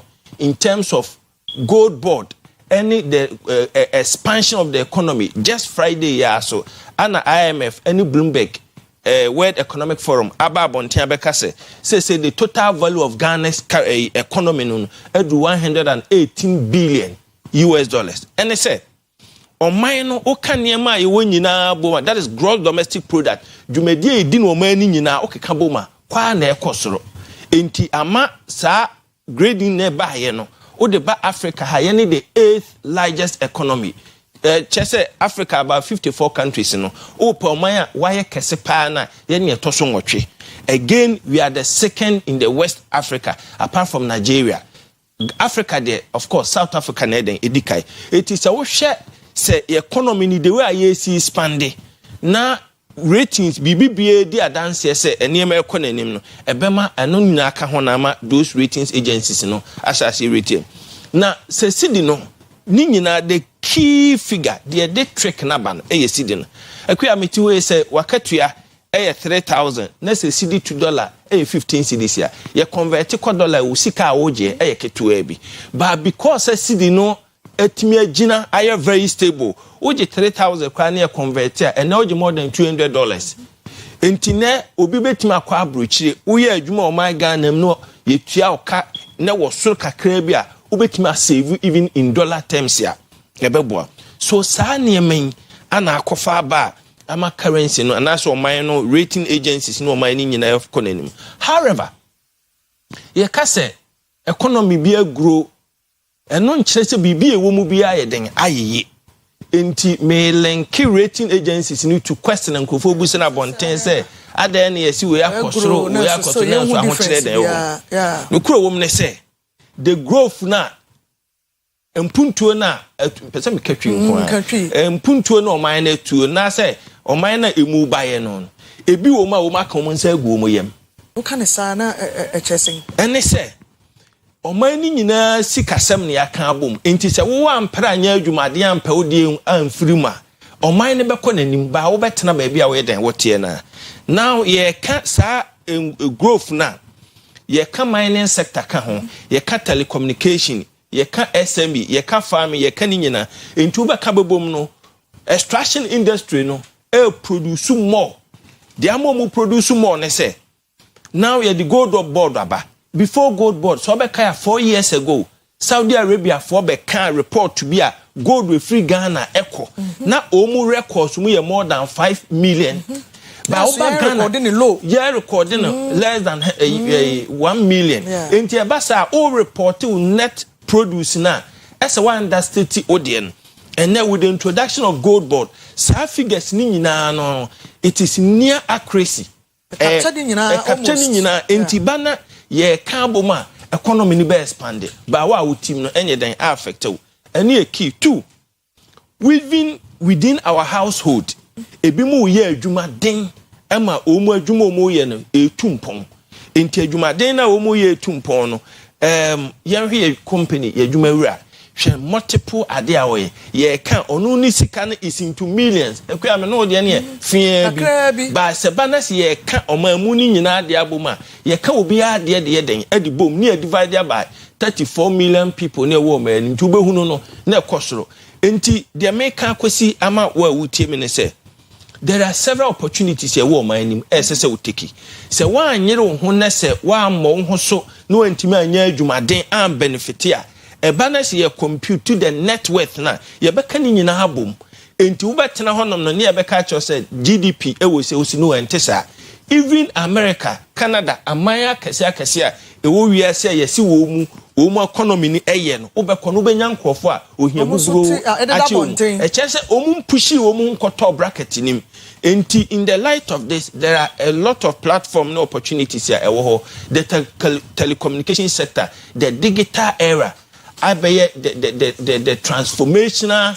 point here amo mine yeden esesa into busamia this is about the Fitch rating the Ghana's economy the enso aba say the 8th largest in Africa and the county it is true that Niema pick or show a positive sign for Mother Ghana. Show a positive sign for Mother Ghana no. A dear pa ne ye na isi so.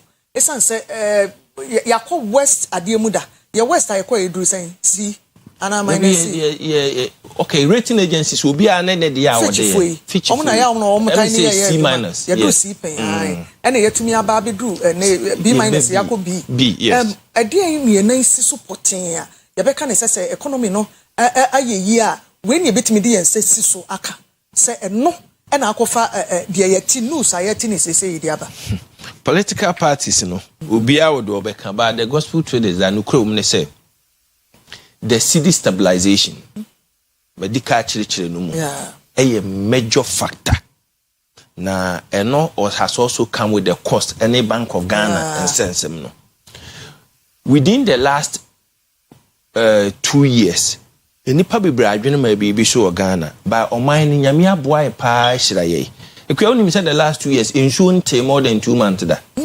rainfall insuo a eto insuo nte last year December 24th 25th na insuo to enti de me pesa me ka kwesi ho ne say enam sa continuous rainfall pattern ama aduane boa eden abafom enti aboa ma inflation eden akofom consistently insuo to enti tembiana the whole of the last 2 years minya shortage of body ho short o my Ghana mu da enka hwe kra nka this time ya ye April May ya na body lean season and from fa na buagu this usum no anyasa body o ho no enti enam that grace na nyame de maaye no ama ye normal produce no ye nya stable environment ya abababua then political side make a way so that ochina opesi na ahochira ba yehu behu ba bia de beto politician no obeje credit no say ono na ama aduane because I buy that na okoye de share ne say wa makoma ba enso nyo no na control rainfall say dey can say here ti make a way na obi a wo tie me ye de ato ye kotodwe mo de ato ho no enti eno aboa ma ye nya stable food supply. But on political or on the broader economy, how umasi manage economy no has been one of the best. Mamenka say anytime be a ban be the IMF. I will be free IMF no new government be take over no. The first year no say na tired then 2017 2018. In fact, obi bia will pay reading bia ko read 2019 mid-year budget here. At that time all the ratings agencies here wo ewia say at the Ghana Kujina Pempen. One of the best 2019. You can go and read the mid-year budget. The critical question we say and I say, how do we sustain this? And only the major question say on my money na ye best solution there then emano. Factors na there band maka go board, maka city stabilization, maka local produce ye aduane sem abo eno tu kwan obi o baby complaining about especially farmers complaining about what produce say yenya prices enye den farmer. That means that there is an excess supply as against demand. Enti uka ni nyina boma enema very stable but sustainability key. Me pray ne say aban no ye be enema foforo ye be move from a kwan import driven economy. Asem no ye can dey bia but ye ntimi nye den em practice. Ye be fa kwan a ye still in be very stable continuously. Ye production local produce. Say cocoa I am major abattoir on the government. Queer unim say cocoa price global market price as was at yes on by close of the year kran here as 50% down further. E dey na ye say eno nko a no e ma me betre TV. Ye me so ne say wan here enkrofo ni besa ko galamsey su bio because odo cocoa na okona ene baby egina ikura cocoa akuafo bonwu omuso yi na esan be 50% a ne e beto bag bia be 13 we can say 1300 then or the galamsey for no be two ase ne ehwini wa sika bia nsene bi eno na dwomehwe video bi wo mom sampa na environment complain say cocoa crash fire do man ni sika ma wo mu no Ivory Coast cocoa price no wo form se Ghana into omu nto Ghana de no omu ha se into omu complain bitterly but the president kan no we SSA running with speed say yes set up processing factories na any process anyesa me betra na me chirichiri mu all the economic terminology na me biefo la na etiefo ntiase ntimi ho beyi omu hi but me can credit achiro mu say that is the real state of the economy. But yam fa kwambisu ni yam produce yam process gold cocoa ni bi wa ha ebema cocoa akuafo edi yaw ye beka say economy ni guru but doctor, it will not na baby a Ghana dri baby a di cocoa asem free osajefo obroni time po a osajefo time a ya cocoa processing cry TV cocoa processing company limited so apart from ya chocolate spread no any chocolate golden tree chocolate no enoma bebre na di cocoa baby edri ya da so dream processing ho san ayapa ye ho because ye geja ye ho ama time na ye golden opportunity ni nyina yes sankofa ye nchi When you say global economy has gone through phases, the first stage of global economic growth, after the First World War, 1920 thereabout, and we move focus on electricity. Instead, the economy will grow with the pace of global growth. And but won't mean jump industrialization, now me pick digitization at the gap, beba, and we are saying now. Umudu do na digitization, industrialization. Industrialization was one point at some point in time the global trend and echo. Enti SSA cycle near ye sankofa. Ya nyane sa ye better na because cocoa processing no digitization ka ho.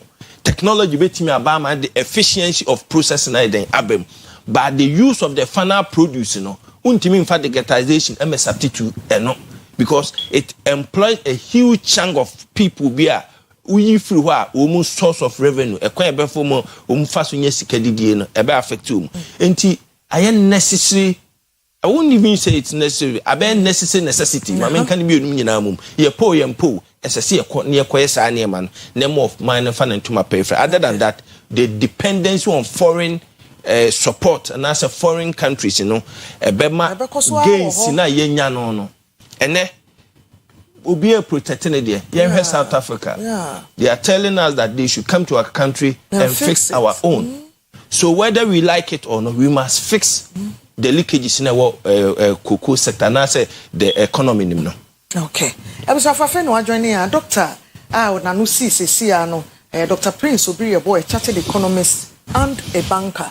What may you feature for our upgraded Ghana from B- Abedu B, wachache nyoma idea ba Ghana na isusu say was se ne kase pa no ne gold na ye ntumi meka ne smuggle because ade a wo bekwa untimi record na akopi obi man so de na tese de fesu mase na ekọ ne nyina nam kaneam senye ne nyina akra no a de namu no dodo enti sika ne koba ebeboa economy no ama na business people ne bebre ne esika sem etumi agina eyie but ntumi trickle down emma from na o manfo complain no de toto ho a wo se wa wo bo ho so no kakra wo kwa wo benya de abafia bedidie ene wo benya nti mo amusu bebre no wonyere mo hona mo mpe bibinye wo ya ne sa onyame beboa ya de doctor no esi wo ho na yanko Frederick Acha oye NDC for communication team member na by na wo so yi ono so mema na the next by 5-6 minutes na wa ono so aka fetch for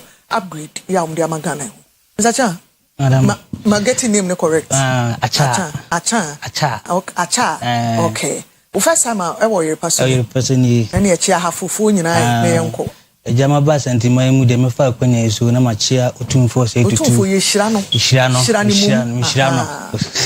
na ma chia the Ashanti regional minister honorable Dr. Frank Amwako hene ene me regional communication officer Abbas Nuruddin I'm free half by the I'm fa kwanya yeso na me chia half regional minister honorable Charity Gardner Obaya Santoa ene me municipal chief executive for Water North municipality honorable Payosopoku Samson mada wasi wa kwenya wada mame se fetch for upgrade the mother bayanka wasem me dese wo ka se ma buy na ba because improvement ye hunu economy mu ni enye bosrimka na se enye se obi na tiba bi na no aba ye went through some process in fact about to economy 2024 na food inflation 2022 near 54% na na dog see kan yentimi to aduane na in fact inflation normal no na 23.8% afesu so na where debt to GDP na 61% afesu so na where ye can ye de ehuru from 120 billion to 756 billion what you say and afesu so na where exchange rate na and na ehuru the economy na we $1 wunya 16 Ghana cedis mo be 214 by 16 Ghana cedis. Very good. Entino so where sa de we na my economy na ye tantan. Entino John Dramani Mahama bae na appointed at force no or the name ye den egu akwan mu to make sure that things are in order because edrubabi no na do na mu no na apa ba nti so for even 26 August 2023 journalist bitan na do say be economy adri John with my home. I say, I admit things that are difficult, but the party will elect a new leader to get us out. Now I say 2023 Nupununa, Nana budget to me say, Enquay, Untimia, then Emfa home. And a drew brebia fed the Kenoforiata, while ye bia, my say, Oko international market, a Maya de Bosnia, I feel not to butum. And a day, pensioner Sika Emfa Mamu, and this animal a buy, e-levy or semi the tax aba, emission levy tax, a drew babino. Na Ghana no ne ho nya kondo oko international marketer unya bosanya de embo nti no to person find the ways and means bia keep the economy going nti for the first time kokrafo pensioners ayenje omusika da abanse memfa mama me de ye omani ye ema mo ye demonstration okrom ha say but John Dramani Mahama Baya appointed to forcing a very disciplined finance minister ene Sami Jamfi, our head good board. Amode nema ye den egu akwamu. Na make say the debt na cost 756 billion Ghana cedis and that's what about 641 billion Ghana cedis. And this we ya busa penyini na se obeto ka 756 million Ghana cedis billion. Now in 1 year what matter can so about 641 billion Ghana cedis are what's there about somebody. Now inflation rate na now 23.8% no and now make us say inflation less than 4% and the exchange rate now say you have 214 Ghana cedis per dollar no and the exchange rate na ba say less than say 14 Ghana cedis now can if you buy be do 10 Ghana cedis na chiri kakra nti ema enema boy den aba form ama fe ye ho ya kondo wo the world market in the economy. Because Drumbre Bino, Nagana, you rete junk economy, to say a baller. What the year ye, Oko international marketer, Unya, the Bosnia, then Embo. Yahuye Fipa. But within 2025, at 2 force it me manage my by B minus. And I feel B minus abade. B. Into going forward in which they say, Ghana, no, we are in a positive direction. All thanks to His Excellency, the President of the Republic of the Ghana.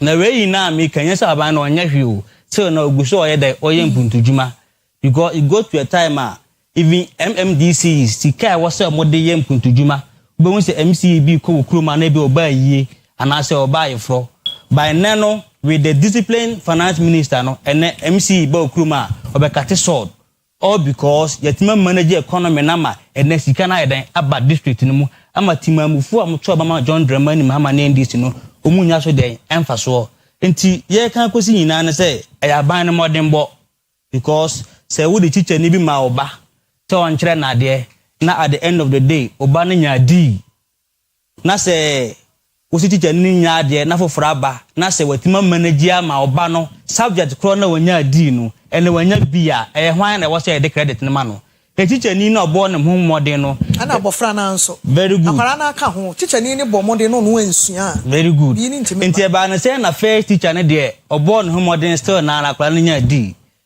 na just say akwara na nya serious enti the mean say teacher ni na oba second one no or the name yeden egu akwan mu e ma akwara na yeden e serious e ma ne no the results na yeden aye better enti e beti mama akwara na credit but credit kese na enkoma den teacher ni na obo ne ho modern no enti no ebeda John Dramani Mahama se ni ada atforce na se ni ada gold board manager eye onabo Sami Jamfi na no metie no TV3 for the first time brebia do be se large scale mining no revenue na nya na e wosoro to amode ne magu akwan mu eye loss na ade a govern small scale mining no ene no ye say small scale mining sika enya o mani mu no for the first time abro large scale mining there so na just say abano e the intervention side agu akwan mu ama na ye hu sunsanso a ye hu enti enye say bia ebeto mu keke eye abano modern bo na amasa adewe na eden agu akwan mu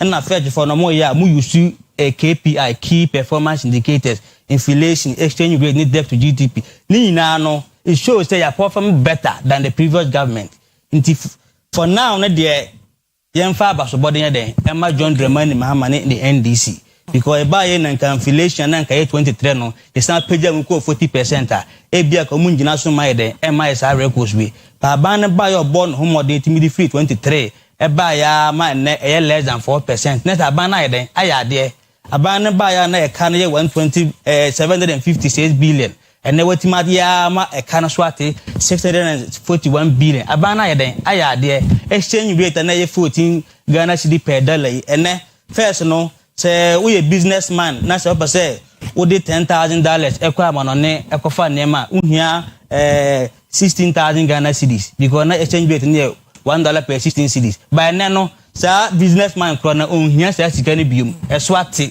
sa amfaso de na ba no aba ne botom amona hu the impact of what voting tawati as inflation eduru mbre bi no ukojom na se ka se board ye 45 Ghana cedis with the 40 cedis na call ye o yes say o kofa 5 cedis be kan be ko na start to make 50 cedis because the rate of nyema na e kwosoro na e too high dodo by ne inflation ya tiaba 4% even less than that just say the rate nyema bo kwosoro no so aye den ate e ba na sa timamufu ho aye da ahenha omo so ate ase ntini na no e wo say ye bo aban na abaso say ono na aboa ma nyema we den ye hu okay nti wo de wanu si no me de manu si no last one American fa ho ye the exchange interest rate you see Ghana for bebre na sometimes no amo capital mo nya free banks akwaje bosia na wo de na djuma MPP ta na interest rate 28%. Ghana ni kwaje bosia na wo de fa do na ta kwatua mfaso obenya ne kakra bi ba na ma ban we mbode monti ene interest rate no atiaba below 20%. Nti no we na a kire say aban na oba ye ya eye John Dramani Mahama aban yi to force ye finance minister wa bono homoden ama neno ya promote Ghana ho aye fe e wa mansanja so ama neno ye se Ghana e se no ye bosia ye timi ebo ye betima bobosia ye ho aye fe wo mansanja so akwa se owo classmate de bia na obebo bosia ontia de bia na obebo bosia ontia se san to su bi ma manya so to be ma na sika ne biom sana na Ghana bebro na etie ba na ye ka sei ye se Ghana ho aye kondo ena etimi tua ye ka etimi service ye debt ena inflation aba form ama ye economy na aye kama enti no ze enu krampo no ebeboa ma se pese ye kwaje even sika bi kura for international marketer ebetina kwa kwaje afresh investors are no musuro se omudo musika beba be wura Ghana economy because of say mu bosia kwa na mu ntimi ntua no ene no ebe hye omu nkuran na ata ma omu say udi usika be wura Ghana businesses mo be den ubenya because ene na aban na aba no obo no homodin ama ene no economy no look good nti ebeda John Dramani Mahama abaso ne ada atofos na abaso ne asoro mo say the we is start no ebe stay nyankopon so omane nkoso nya saa because ekankofo bi nko ade ananka atete apansam nanka ne no dollar na $1 to ebia 25 Ghana cedis obi pesa Ghana atete pansam nanka omoba but ne no so atete pansam ne kro ntimi ma asemu wi ntimi ma ontimi ma ne yesa gina ha ne 2026 ontimi ma nse wo nse na mu ye demonstration se John Mahama abontie ma omumra da ben ye da me hu da ben na bi ko sukura usunyane so wa bonto omumra for the first time John Dramani Mahama ba bosha o shey ina no 80% ontimi ndi so ena no timamufo nya adwuma nye ntino at the end of the day no John Mahama ba no yempam no na omumra wonti e kwa be ne be fa so apam no ena mekura mi bisa yo did the lawyer by do hia no ba say for ugu so hwen ya Oyerepa TV so enie the ordinary no see Richard Acha okasa e de ma NDC e wa Hafo region ono e na ordinary no see na me ko lawyer George Pon so MPP Ashanti regional legal team no ka ho osan ye MPP communicator e wo mantam emu bibi atwam no ye presiding member e wo Kwabri East lawyer mpacho say correct East ni West ye confused East why is Kwabri East you're right na oye presiding member e wo assembly e ho Esquire say you upgrade Ghana Fitch Ghana upgrading from B- aba B according to Richard no niamwa ban ntimi anye no JM de be 15 to 18 months atimi asesa niam ani na say omo buy any 3 months and $1 about 10 esote na you see what they did can my mencha wa hwefo no atiefo na mencha mema man na belated happy Mother's Day that's you thank you can adeshe Okwabri and omo the women organizer honorable lady Ankroma one ne ba ni nyina mecha o nyina na mecha Santeman mumba nyina That's it. Yanem penny can send be said, no 70. Na yenuanom NDC4. No krane say omo say script ni atwere ma omo say dey baby how they are not pay opa wa unhwe me bia TV radios the same narrative and the same transcript. Say be asem ne no krenti na obi aka the same thing. You see, let me show you how inconsistent the these next people are. 6 minutes. Enu say omo ba ye omo ye dey su bi ma adanti na fetch for Richard Adan. Ko wachi kakra na mintimi Adan uni pedua na ha relax o chair no. And now my people amon ho bone on by one bomb. There good news. Ghana enya any positive outlook bia a good news for every Ghanaian. Na Magana enimbenyam. But yentimi nka abra yan hwehwe na bose. Ghana ha yeti kuro mu ensem a wo kan say aban bi ba na ne timu de no to botom no yese bisa say nsunsun so be na de bai. The debt exchange was a painful pill that Ghana has. And what can is several where your network is na air sabre but but it was a necessary thing that we needed to do, which are painful but necessary. And as on for so and now by one pump and a will try with your no. Bisa say yeah debt need free 700 million now about 600. What you say? How much have you paid? How can I go and say you buy a PSC? No can say mobile no motuama. Omuntia once it was to be paid your debt no. Na ye exchange ni wie no. It was to be paid from 2026. It's 4 years. Into buy no untia hwe into one hand you have space to expand. You see? When my metro oh say you good reserve about 31 tons say unu di aka. Yes aka 18 fiso. The same sakata 18 say 12. That is the lazy approach any government could do. Over your na knowledge away. Wa pe good or good dem dan ma. Was inchiriment ono wodi kom edi hia e de atwen inchirima. Over your bu ani say that be inchirima no ha. And what ton good. Unu good 1 ton bo. $600 million. So it was easy for Akufo-Addo to have sold 31 tons. And that time, no, he wouldn't have needed DDEP. Then go in here domestic debt exchange. Then go with him the dollar back 5 cedis. If he had wanted to do that. But that was lazy man approach. A diner was you know, utu as no abu foundation. That is fine. And I buy way and I order there are reasonable discerning people out there who know this. A costo ye na enise bibia ye for political gain and elections. Yes, the mindset should be for or mind chechere. Tia mind ye chechere da chinti enye ne. Over I was a small scale mining revenue akosro at the expense of the environment. Yes, when you say ensuo no kane na mo say ni kala na say and then ensuo na dane ateche. You are destroying everything. Environment now, the way our degrade the environment in this as if there is no tomorrow. And the president himself has acknowledged that Nenkrofo need galam say. Enti sa obetna ha na unya akwanya na ne Ghana for kasa. Enye wo ho say ura kasa ye wo short memory nti sa short memory na no kreso obi a short memory da bi ye betimi akai mo. Now what is better economy? Enjoy 2024 next. And ask yourself today, how much is it? Say inflation was 23%. This is we 1 cedi. Then they will turn 2 cedi, 50%. Last week me told you, how much? Now 28 cedis, sleeve. No, so I'm saying 25 we say 26. And it's about 30 something. Depending on the brand. In the inflation now, I say about 3%. Now, what is the use of it? We so free half 2024 no tiaka is kase and no tiaka. How much did you pay if you did not come by your own car? Now free Kumase Kwankran 2024. Na utiase. And then utiase.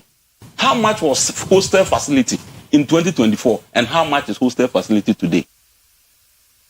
Electricity has been increased by 28%. Until now 4,000 and now we have 1,280 cedis. And some when you are the same electricity. And you are telling us that inflation from 23 they are about 3. So what? At the time, inflation was 23%. we were buying electricity lesser. We were buying water lesser. Transportation was lesser. And the flight. More concrete, more person, more faster. Busa, I won't say inflation above them, fuel above them, whatever has come. Would they be above them? Why are they? A DNT, and as a CR, aviation fuel is a free. Kumase Quakra, Unkuta 2000, 1 way, Untiminko. Tell me why. Namoba, no, ye chemo say, Munya Hugh. Montre one policy, Modiaba, T, and Namso, Amayanya B. Tell me one policy, except using what we banked. And Yama Sika, ye pegu demo, and yet 31 tons of gold, na good demona, moton. Any environment, I'm more saying, some of them feel to good, Nifri Galam say, yes, more ton a day. Injecting into the economy. Also, Galam say good. You see, so who now was saying Galam say good. But here, Okromans are good, not to free. Galam say, saying sooner, President John Dramani Mahama say, and this is for Galam say, no. So I'm good in one eto. And how many be good them? What do they do with it? They sell it. The one eto. And they say, I buy a share a memoir. Nessa, I buy being who said there be. The economy, my minion to yebi, and to the be miame, ever cost my buy, but my menye. Ganenti, in Chilimenchi, Dachinti. Now, why ye? Sikabi, anke, me dig bomb home brande, there be a chinenti, mammy for mudem, Nami for mamma meyem, and no know about Tampa. Or no where the DJB. And net, see a good now, you say, I cabe 7 tons near good them 1 and 1 ton in Yan. Nanya Gana ha, I had any to good. Good or price of sale. Your purchase price and your selling price. It me ton good book $214 million. I cannot say how justify. What did they justify? Yes, Suma was a cotton. Or Suma will be cotton chinemra. Or Koya and China Messicama. A summer of a can of the hen and then the Betty engine. They said, "You're not going for cotton." And the Akron for tower community. Just a medium to good neighbor. Who drew a year, I blame Peho, and I cron for year energy good, net 240 million. Yet told that dear Boka Ukruma, 1 pencil. Dear Munimano, and you have depleted everything. Aircon, he said in the 9 days, where you move and your men in arm and never Adakato. That is what you people are doing. And also the NNK lazy man's approach, any government could have done it easily. Selling gold of the Bank of Ghana. And the Bank of Ghana, yeah, Juma, Etimia Boka, hooping 39 billion Ghana cedis. Aton Ghana gold 9 billion Ghana cedis to supplement it still. And the most of the more than amount when sa positive outlook. I have been being shower the toe. And then this are positive outlook because we foresaw. Say, never ye. Ye say near the Ahmaboy Yamuna, Echna. Evema or mine, ejine yam or mine, why I can. And then young say inflation what 24%, what 23%. Near to so 1 cedi and then so krona, inflation about 3%, then so krona, 2 cedis and over. And young one say 2024. For no one kind of price, no for a car free, I have for no Bekumasi and no chia. I don't know, I have for no, I have one cassa, Gosso, right? And I'm free gossip. Richard, he may not go so. But Tananova. Tananova, okay. Side of Massa, and a case guy said 2024, catch it here for. And then the case guy. In an say, will be 17. Near Jim was saying. In 70, I can't be. And one young on our reply, Lord Fan, who will be out the buyer, say 1 driver, or Lord Father by near 50. And then 59 depending car before. Tian to Kescom. Depending on 2024. I have one a year for and remember 40 into the can say Jam wanted to come out and put the 35 Ghana cedis. And I say no 35. Before 2 years ago, no say. 30 2 years ago. 35 now. What did you but you see just to show you say monye bibi sonku bia de amamu bia ba na yenhye papa NPP aban na anado danko akufo ado ni ewura ba Mahmoud ba omi ayeto ho e na aso aba na mutwa bi na mudi Tise mu dia mon ka mo anon paado na munya de mo church ne nsa de nsam a mo keka asim say ese mo ba ye mo aye bibi extraordinary mo ba ye one mo policy a mo de ba na mo say policy ne a game changer no 133 policy which is the 24-hour economy. Where is the 133 policy? You've not even launched the policy. You don't even have anything called 133. And then sa mo eni samo a mo kan opposition nyina na mo ensem bia mo kan opposition bia say eno na enye na eno na ese o man and you are doing worse of that. Enti amemu de enye de obeye ne na benye twa ho kwaso pani se nya da ba kubo twa fra ene mpafe besiu enti da obeye nhihye no ebeso aba na aba na ebeso with time enti nhihye na wo ye no ena ese yehu se sa nhihye we ede e kolande he enti mu ba e mo nka mo policies a mo de agu akwam na mo nhihye no ene ba bi e be lande ye no mo nka no mayenti na nya de obi aye ama so aba na wuti bi edi ye the one day e build the economy e ma dollar timete efri 14 to 10 cedis within 3 months. Unless you are magic. Ebi ana magic ni bia na omoye. Abusiafo safe no adwani ayeguso a edi nkomo. Bia na no esi sesi ano council George Opon we member of the MPP Ashanti Regional Legal Team and was sign communication team member. Na gentleman miensa na me wo ewo ha. Ye wie fetch upgrade enkomo no.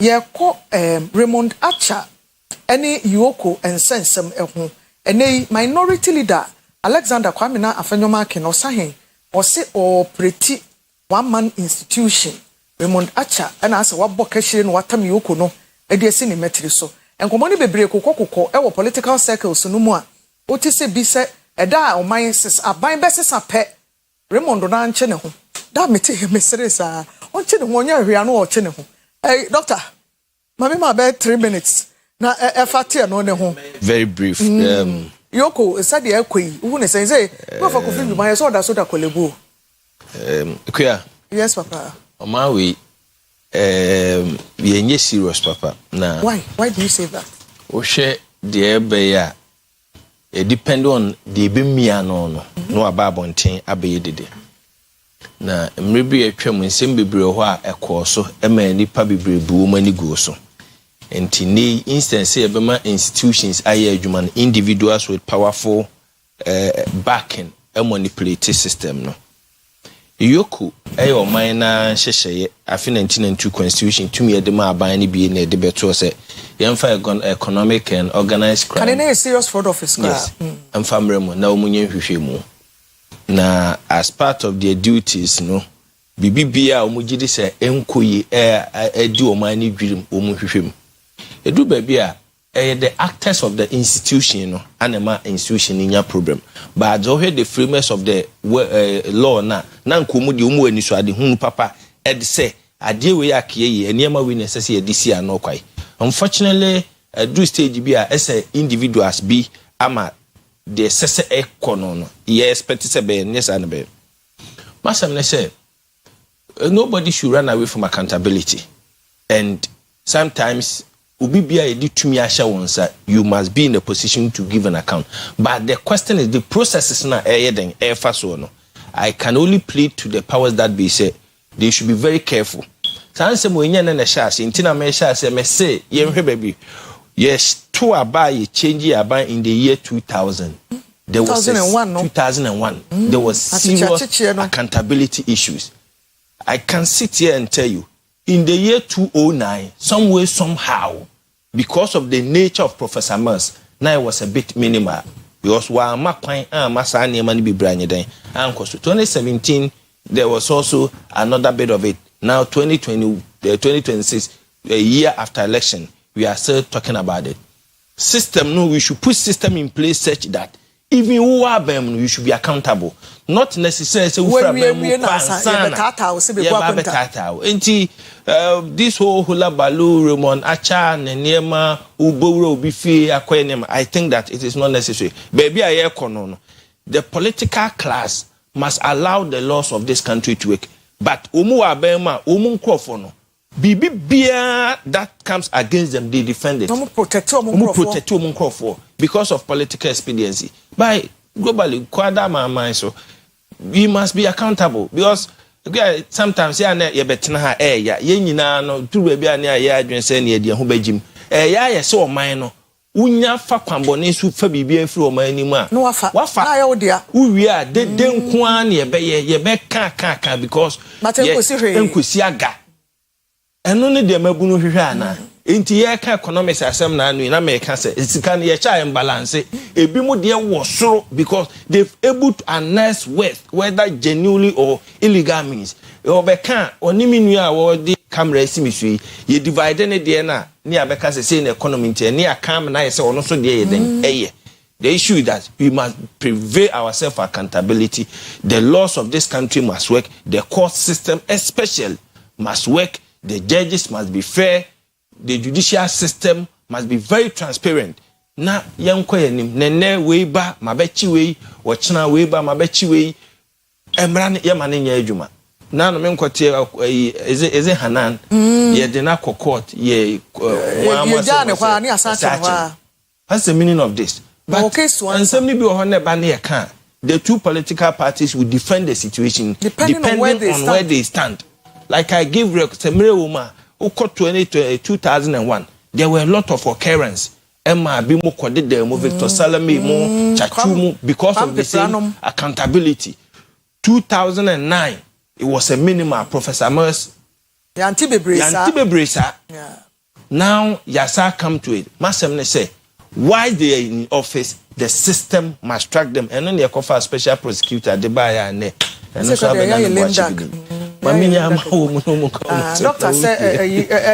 are human one, a buaconta.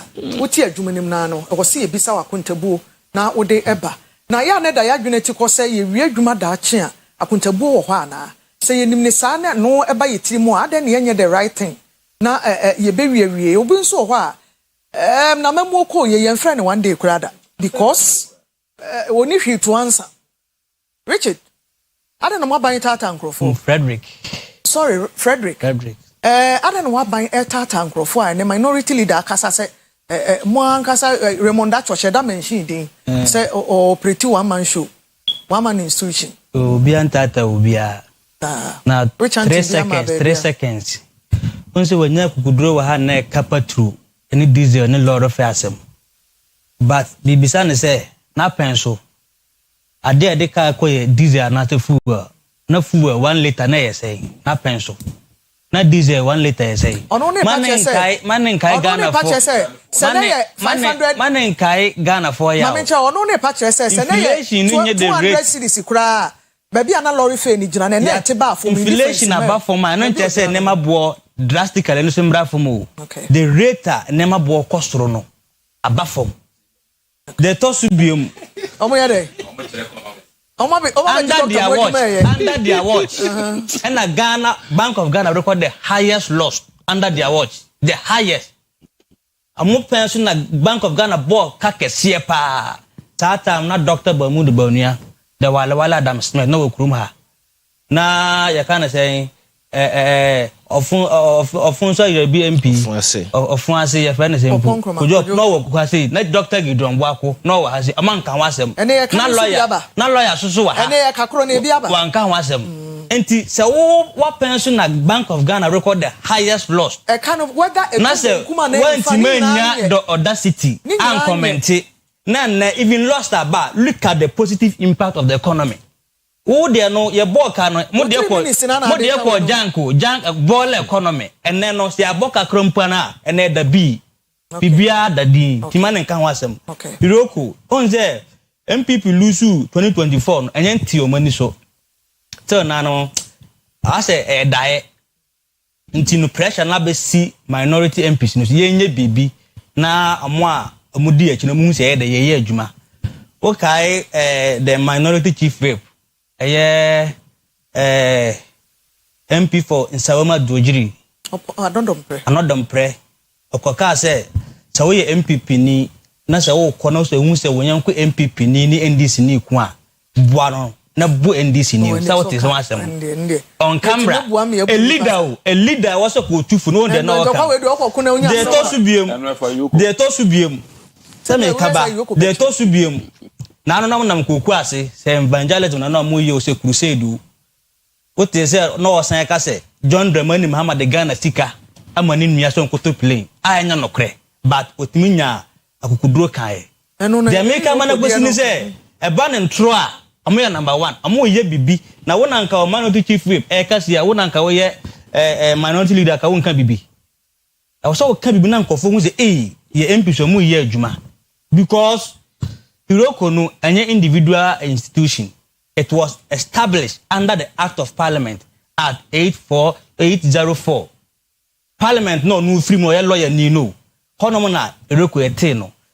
Ena nya say remo acha no na ebibia.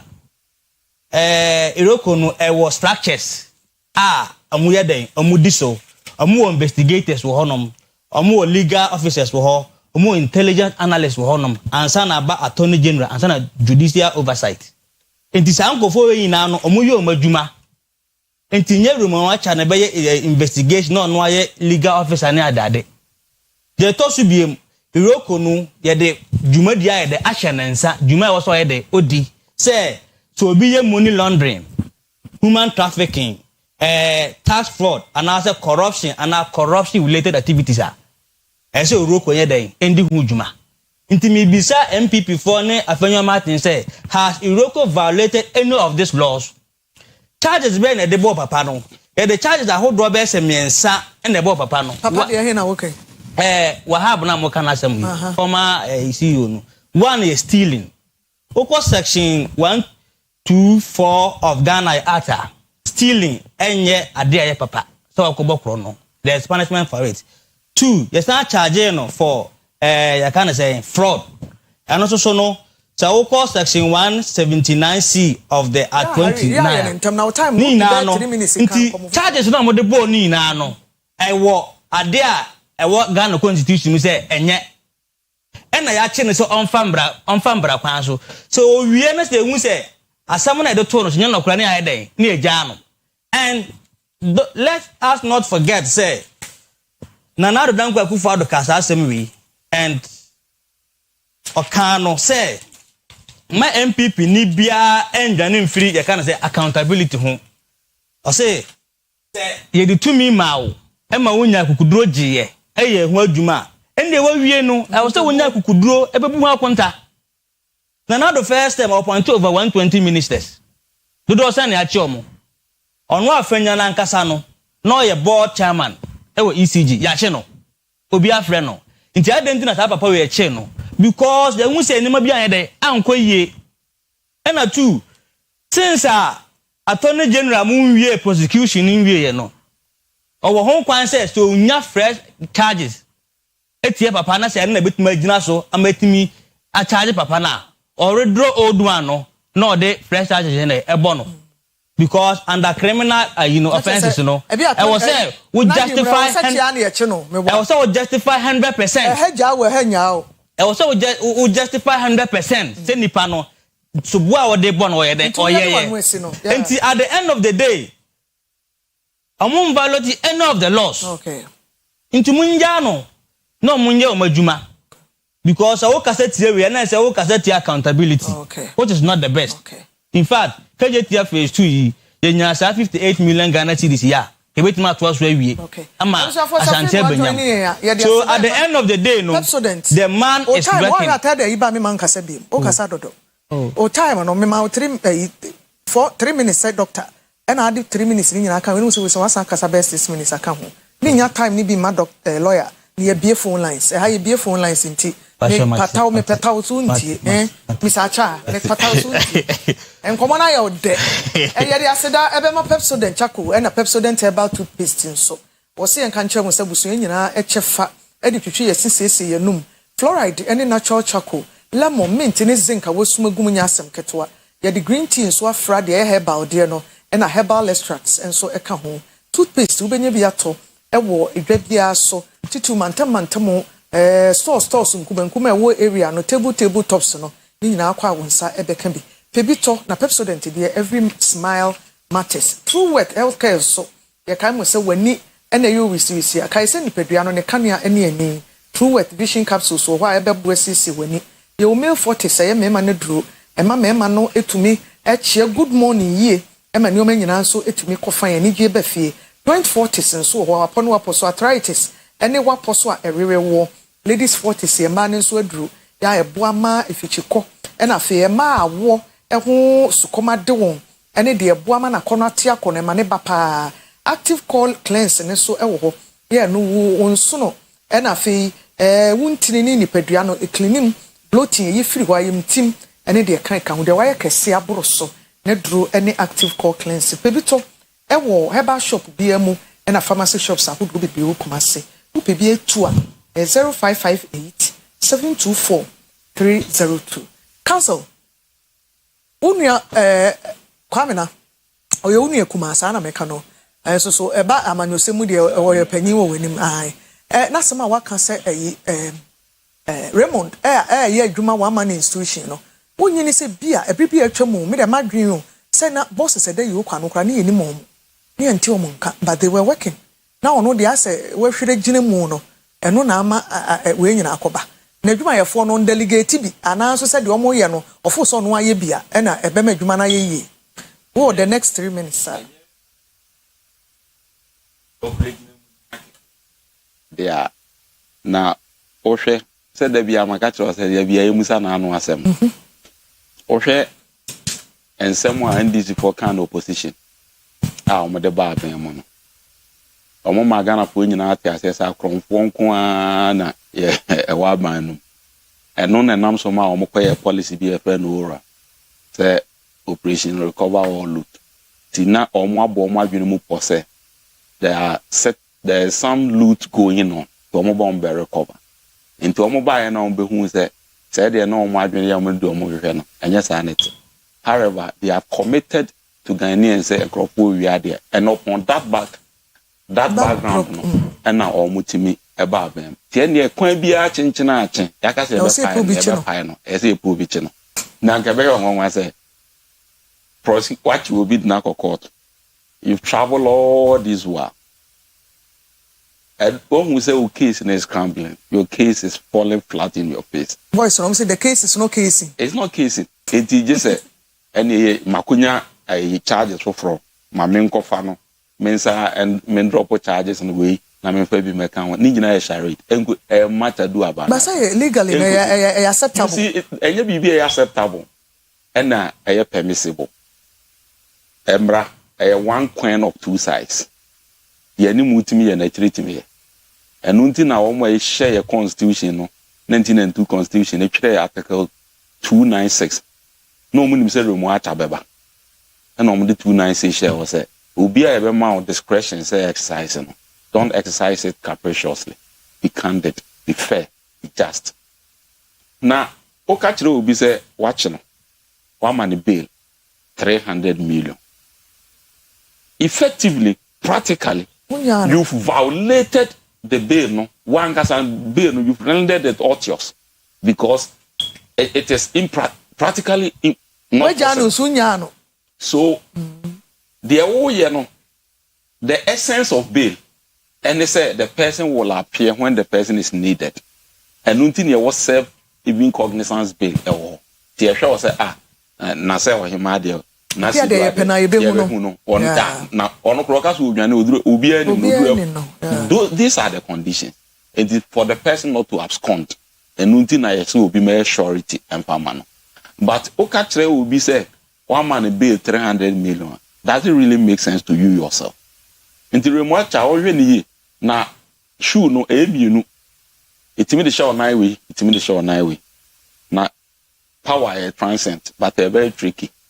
E won se mu a wadwen yo say wow ne wa na kotoko hene kan e wow ne wa na o si 2 minutes se hoho obasra we den ya obekọ emre ni nkaso enti won fa eno antu no hofo na emom on kai se de woye ni nei echina beso na ono de ebi ana anya 300 million na ebi obeka so nkofa mbrawo wan hwe ya no ono Yesu atare na asrafo no to so ntonto no na no ko di sra ni ne ko di ne ho no mu no ajes eno na obeka kire nze kofa bra ne famra na sas e ko di sra ni bi ho sa atare no e wo eno nti na se wo yo ofo nsa na no ahwe ode ne se ode Ebusuafo ye bi telephone lines na ma mo bi na council akana semiti a also hwe phone sa hwe de phone ye address species ni bi on de ne hu onwi pa de ka za hu nwi se phone nsa tia ne te se nipa de pepepepe nti wunya efo no asorobo ano na wudi ne nkwan a wachia wusum na wo hwe no a wudi a wonsa na de hwe nyina hwe wo de san se wo de 0594192409 0322497264 baby I will be afraid na unso be chewa your first call aba homa ne so. Hello, good morning. Hello, good morning. Oyerepa Akua Asiedua. Me pa cho udi ni de o kasafi. E frame so for some me kasa frame ntro ni ase. Pa cho mi ntio. Me pese me ti no ma bi ase kakra se e kasa inflation e ti no ma so na se e to no mum. E ma ne o ma bo ni nhwiri enkwa ni mu ejina faako. Doctor say me right. Okay, me da se. Dia to so mi no. Papa ni remo acha no kra de e ba kope. Yeah, pese de wadi o ma ni sika bia gina court. But so ko bi obi punani e wura mu se wo wia bibi na court am approve bia dia bi se na dwuma no ate chema kakra bata na akoye politics. Nti mi slow mo hwe na de wadi Ghana sika bia mo mfa ne nko. Me da se Ewurade nka mo no modwuma pa mo ya mata. Ewurade nka wo so ya da se me pa cho MCR mo hwe na mo mic na e ba ha no mo control ni ma ye na e ma ye feedback ho ya da ma se. Ya hwe se ye next caller aba e ha ahoma ne so a. Hello, good morning. Good morning. Me pa cho udi ni de okasa ifi. Mr. Solomon Usu and San Francisco Gambia number 1. Me ntio. Yo ne dika kwa mekia paka. Ona bo paka. Me be ma pa me ba no. Okay. O be obi aya tia no ma no. Mate kwesi tie ya no pe. Kwesi wo papa so ma good morning ano pe. Anya no what is Usu and San Gambia number 1 so tia pa. Okay, o tia. Na mata me say.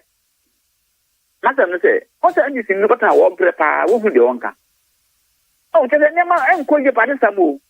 Because I will get it. Where I keep to say, not I work from no. Yes, of far, and it's kind of quite a good party anyway, but I can see who can just can't go talk. And the man, a mocha mother this one, a move at Jimmy, and not get the access. So, and I got the ma 7 prayers and go near that, you know, and I had to say too. Now, I don't want get it one, my access. If your man call you out, you say, Yamoyano, the name of 2 years. I'm a man from no. The Boko, why I can, what would I go? I find you a bar. And Sana Moya, you have to. Okay. Okay, I'm saying one point. Or say morning, no man, I must say, boss, what and you 2 minutes what. Near Shamne free in Vietnam morning, dear. Yeah, that's what on a boarding. Your next call about money. So, hello, good morning. Hello, good morning. Hello, good morning. Me pa cho ma next one ka. We dey need the okasefi. We are from Zambia from Rasaki. Because free from the Alaji Salia. Pa cho mi ntio. Commander am pasa me kakra. And am pasa me tranko for bi say. Fuel, ya kata economy and your master fuel ka ho. Fuel so call for ma e boy ya is memufo no. Fuel ye almost 16 no. As it said, fuel better, you know. Because so fuel be a balance as the same bottom. And to Nina Bois. And now, woman Asha, a man who come over being home rano, a young who run empty for person home rano. Next, I think of joy and no what so, or bois. On you know who near to my, a man or yan so a young was not Francois, or being to me and a she. And no idea here. MPP for no one will man call man abo. Then come to Napa power, but a bad manager money ye, and Mano, or be a crack on those of the Twabamo. Okay, Master Mano. Yeah, that's it. I'm so for young say, and next call about Manasua. Hello, good morning. Good morning. Pacho Pijana Mamika. We didn't do Okasefi. We did the Aqua Abraham, make us free as Antimampo. My uncle, it's you. If I show NDC for no. Omanga sana ujo mo ho anti ase nyema bi wo ho a ye fe na yanga sana ye chi ye ho ase we see inflation ni bibia ba fam na so still car na nyama no obobo de ani car fe de tutuma na ye tutu na remo acha tanga sakra no Ghana no enyo omudia NDC na gasa no Ghana no enyo omudia enti omu hie nyama bi se de menu ani kai no mudie eti sei we den a ekọ ebe sakwa ko di obi ho na se du ho na se uji obi 30,000 no be ba ju a year trillion over to me anya yepia untimi nya and omu hye nya ma bi na Ghana na yeti no Ghana yenyina na yeti Ghana. Okay, me that nya adwuma mu ye ya ba se abefa 2 more calls na fe ye the program na kwa wie. Hello, good morning. Hello, good morning. Hello. Good morning. Good morning, Obapa. Udi ni de okasa free. Kasi let me Betsy, me kasa free di angwanta. Me ntio. Hello, morning. If let me Betsy, me kasa. Na ntio Auntie Betty. O tie ne ho e wo TV ne so na esa ya na e ma feedback e man komo ne nyede. Nti o de adwun no kra na you phone ni fa free ho. O kasa ye Betty. Ye hwe se Betty me afa another one. Hello, good morning. Good morning, you know about the other call here. Nyame adom me di so nso ho ye. Wada roma udi ni de o kasa fi. Uni adama Idris ni to parliament. Kasa fi obo afi. Ma ntio. Na me nchira papa. Na nchira papa Professor Yesa Alabi we will be an nchira na pe so monitor mo papa. Na ni aba kaka me kan say wahu Ghana ha no politics na ma ye niam bi na eto sini. Anka ewia say ya agin say o man mu ha ye kon kaka se pro ye jumni kankan a wahu anko bia we be dipeni bia no ko be hwi ye be ka for power with kadie ho but politics is so bitifika na ba free ba minister na say ye tun sa frɛ no e was hwehwemu se epe na fe the political party so go dinachi we political witch hunting and na why den the multi positions on what one am say ba da wo twemu no mo ko fo wi ade mo ba mo nchi obi ye chi obi susu a mo say we go jeje we nyina de ye nye den ya akronfo